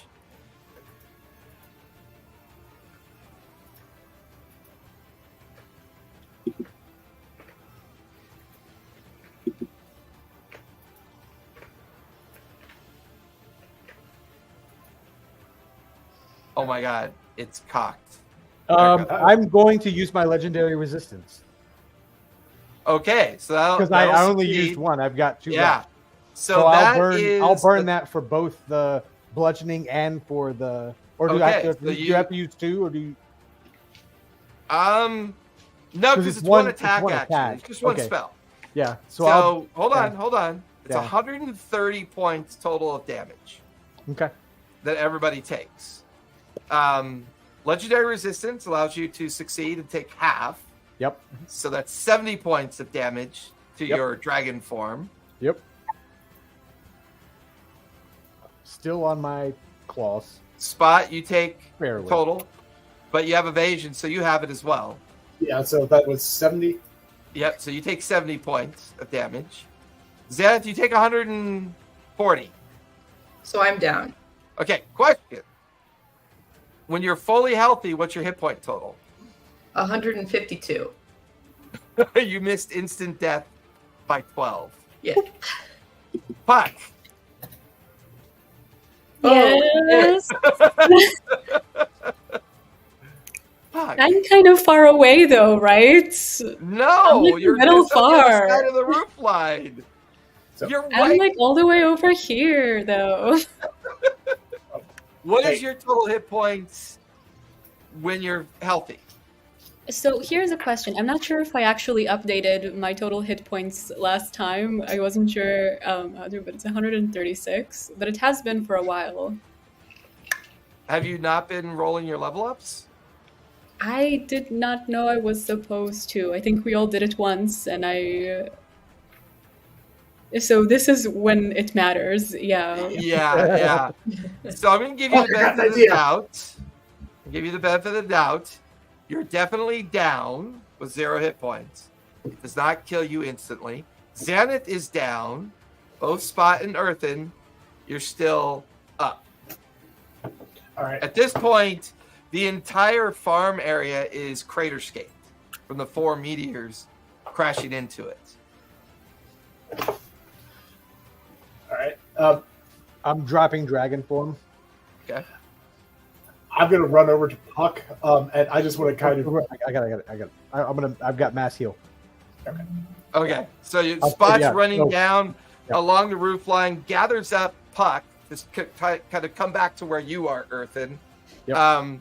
Obviously, the water elemental got vaporized in the strike. The farmhouse vaporized in the strike. Yep.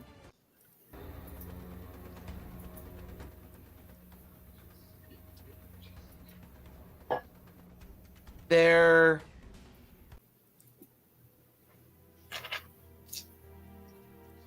dropping out of your dragon form. Oh no. The farmstead is just destroyed. Everything gone. You watch a Spot comes running across the way carrying Puck. Her broken body. How many hit points did Lunch have? Well, he just turns back into a coin drake, right? Oh yeah, he turns back into a coin drake. So he drops to 0. Puck is clutching onto Lunch's coin as you grab her Spot, racing back over to where Earthen is. Earthen is And dropped. I would have gone down to where Xanth was. Right, so you we're kind of still, like yeah. you fly down in your dragon form, and as you're flying, you warp back into your earthen form and kind of soft land alongside Xanth. Just a spot like a blur arrives alongside you. That's hang on, I forgot math for a second. 17 hit points for everybody. Before you do that, what level do you cast it? 5th. You feel your spell counterspelled. What? And in the darkness of the orchard, you hear a familiar voice. You hear Mason's voice. And he doesn't show himself as you stand there. Spot alongside you. Xanth and Puck, both give me death saves, please. Yikes. Ooh, I should put up my most recent portrait of Mason just to be... I haven't used a Mason portrait in forever. Which one do I want to use? How do I do a death save? Roll a d20. Or Roll. when if you're using the thing when you're 0, I think there's you just have to roll the d20 and then click it off. Never mind. I'm sorry. Never mind.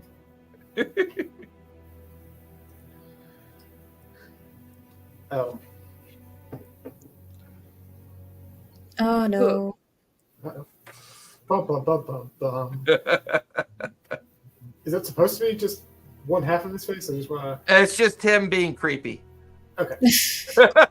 He's intentionally standing behind the tree, like.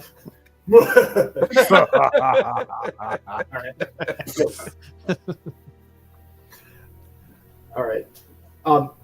Can I?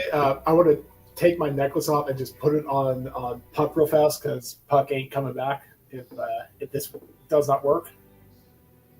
So after 6 seconds, Puck has died a couple times, so it's definitely more dangerous for her. Puck doesn't have a soul. So I'll say, Spy, you're using your activity, your time to kind of just get the brooch off your neck and you lash it around Puck's neck. Question is, it doesn't require attunement, right? It does not. It does not. Okay. So, Puck, you instantly feel your health restored by a few hit points by the regenerative effect, and your eyes begin to flutter open. Thank you so much. Holy shit, I rolled a 7. That still would. Oh, that would have been a failure. It would have been under attack. It would have been one. Yeah. It would have been one failure. And it's at that moment that you realize that Puck is bleeding out and looking terrible that you decide to do that spot. Earthen, you're kneeling down beside Xanth and holding your hand up in front in Mason's direction. And his voice kind of echoes out of the orchard like it's bouncing purposely with the effect of thaumaturgy. You have changed.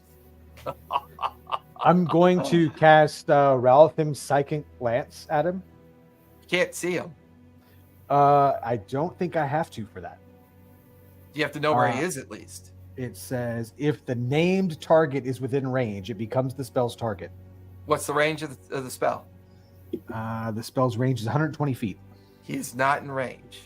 Damn. And that's why you figure he might be using thaumaturgy to enhance his voice, to create confusion. How long range was that counterspell? Yeah, Shit, how long that's a is it? 60-foot range on counterspell. He's got a special ability when it comes to spellcasting, unfortunately. If only he had died in the Alley of Gnomeworks.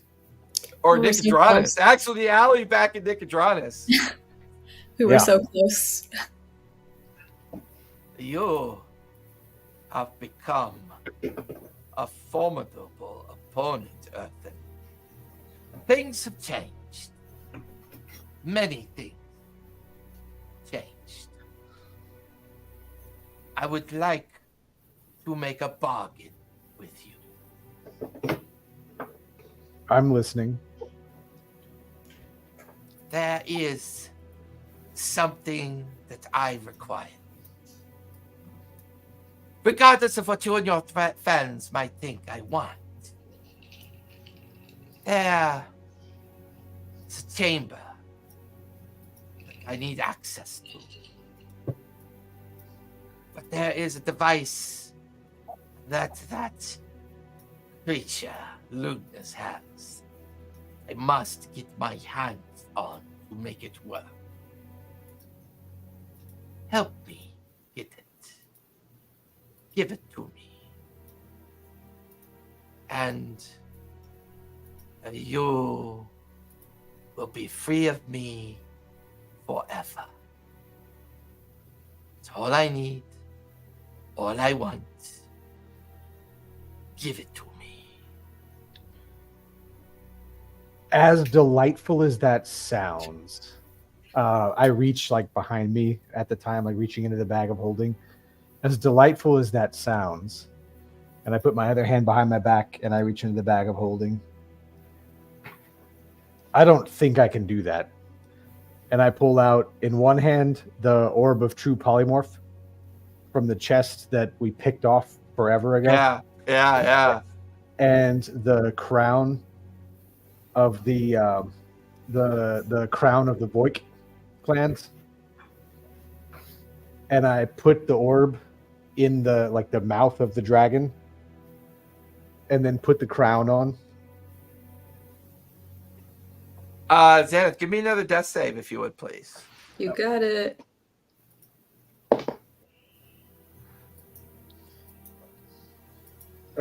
What'd you get?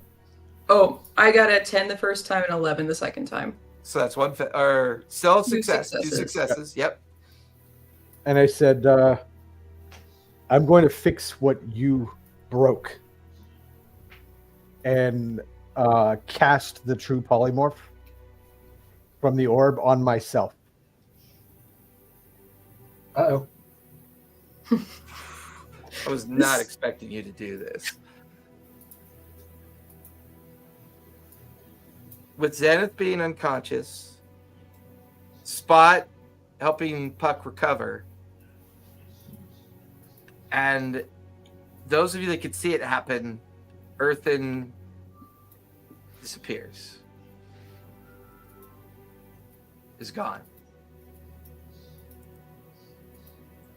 Alright. I want to check on Puck just to kind of make sure she's stabilized, and so I'm going to kind of gently remove the medallion and just run over to Zam. Yeah, she's got a few hit points. She's breathing. She's looking very rough. But you head over to the burnt and broken body of Xanath, and you quickly put the medallion around her neck. How many hit points does she get back? It's 12 per turn, so 12 per 6. So you immediately get 12 hit points back, Xanath. And you're your eyes flare open. The three of you heard that thaumaturgy voice of Mason, but as soon as Earthen vanishes, you don't hear the voice, and you don't know what's happened to Earthen. I'm just gonna full body scream and give us all 33 hit points. Okay. There's a flash of blue light over by the debris of the house. Stepping out of an ethereal pocket of energy, 2 green blades and a familiar family that looks a lot like Earthen. Where's Earthen? Where did he go? I don't know. I was a little preoccupied with Puck.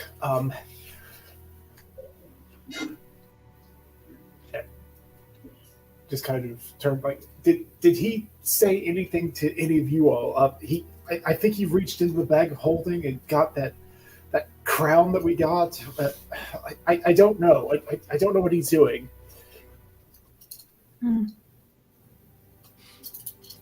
What the actual hell? 2 green blades lead the family over. The one that's obviously Earthen's wife. Where's Earthen? Your friend Tabaxi said he was here. Where is he? Is he okay? I don't know.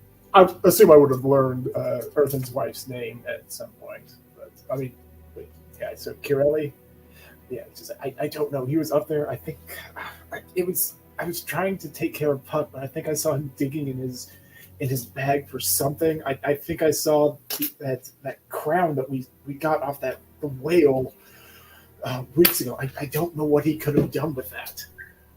I'm going to cast Sending to Earthen. Where are you? Where did you go? No response. No connection. I can't even feel him. I opened the map to see from before if anything sticks out as unusual and out of place. Give me investigation as you do that.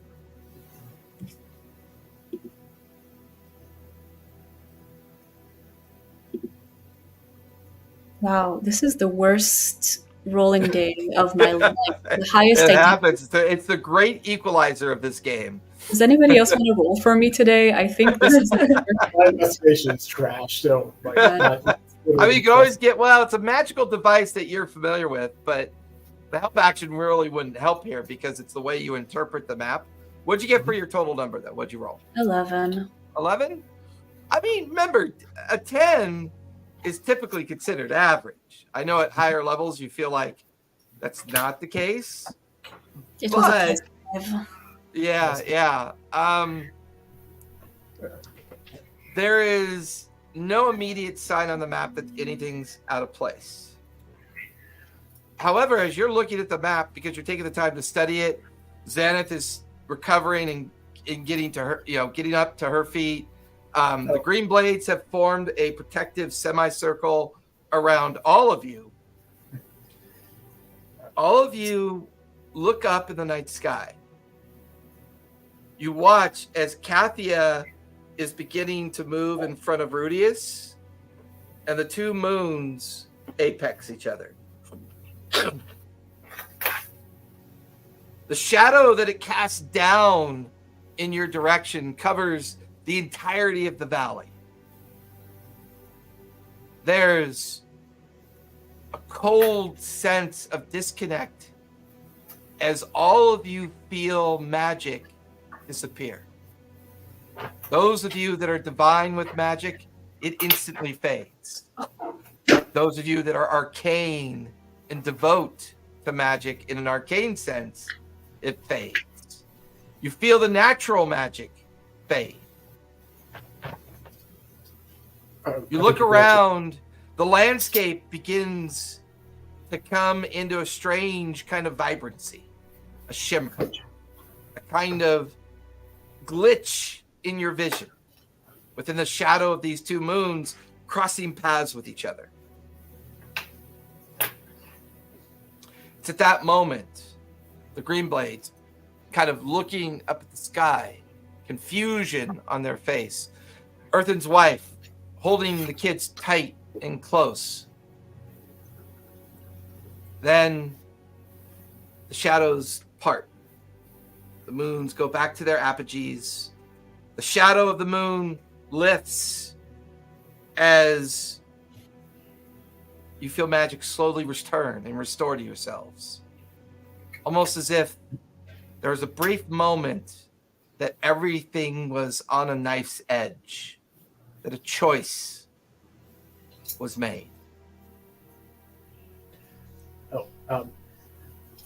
Can I kind of, I want to kind of get into a meditative position and go ahead and use my, what is it? I can't find it. But I basically want to enter the... Your old cat meowing was epic. Because I'm imagining Spot doing that as he goes meditative. I don't know what Earthen's up to. What is it? I want to use empty body and astral project. Just see if I can see anything on the astral plane. Like if there's anything that gives me some clue, maybe what Earthen did. You watch a Spot immediately goes into his meditative sitting position. There is a moment that he's so calm he's not even breathing. His eyes back in his head. Spot, you feel your astral self cascade out from your physical self, crossing through the ethereal veneer of the world and stepping into your astral vision of everything. You can see the thin layer of ethereal energy casting out all around you, and you can see the swirling miasma that makes up the astral sea. Looking at the horizon, trying to catch a glimpse of anything. Standing beside you is Earthen's form in shadow and silhouette. But it's his astral form. He's currently projecting himself.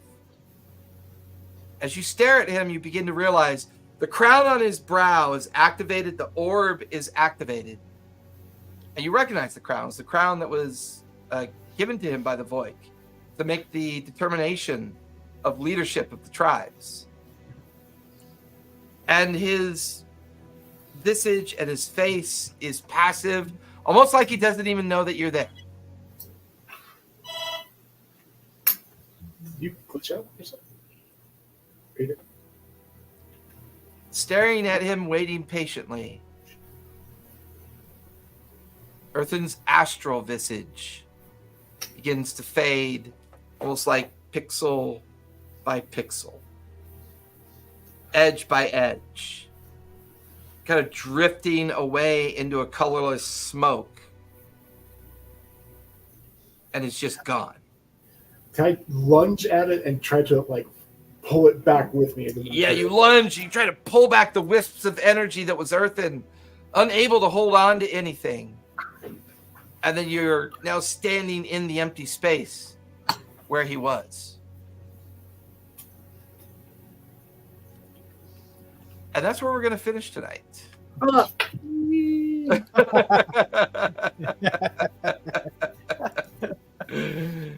Yeah, that's where we're going to finish tonight. As a good stopping point, because Earthen is going to be challenging both the notion of time and a particular event that he has now committed himself to.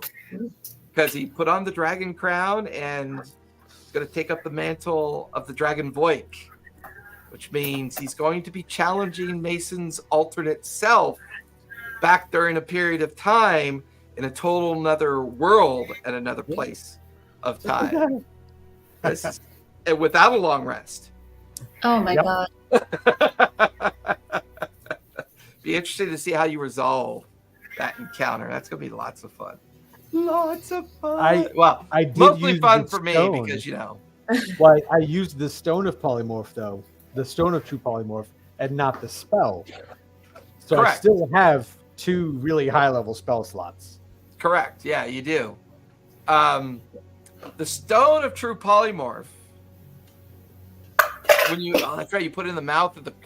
Yeah, that's right. That's the order of things. Oh my God, this is gonna be so much fun. This is like part 1 of the finale. So, welcome to level 20. Welcome to level 20. We're now in the midst of the 4-part finale. So this is very Earthen's choice. How do I Final prediction kicked off. I'm gonna do. You know what? Everybody linger because we're gonna do some character sheet review after. That's why I wanted to finish a few minutes early because level 20 is a big fucking deal. You know, especially when you reach it on session 69. Nice. I'm just gonna say. Oh, you're right. So Nice. everybody else, we will see you next Sunday. We're all good for next Sunday. Oh, Okay. definitely. All right. Hey. So everybody, will see you next Sunday. Thank you. Be safe, be kind, and don't forget, play a game. Good night, everybody. Night. And just like that, good night.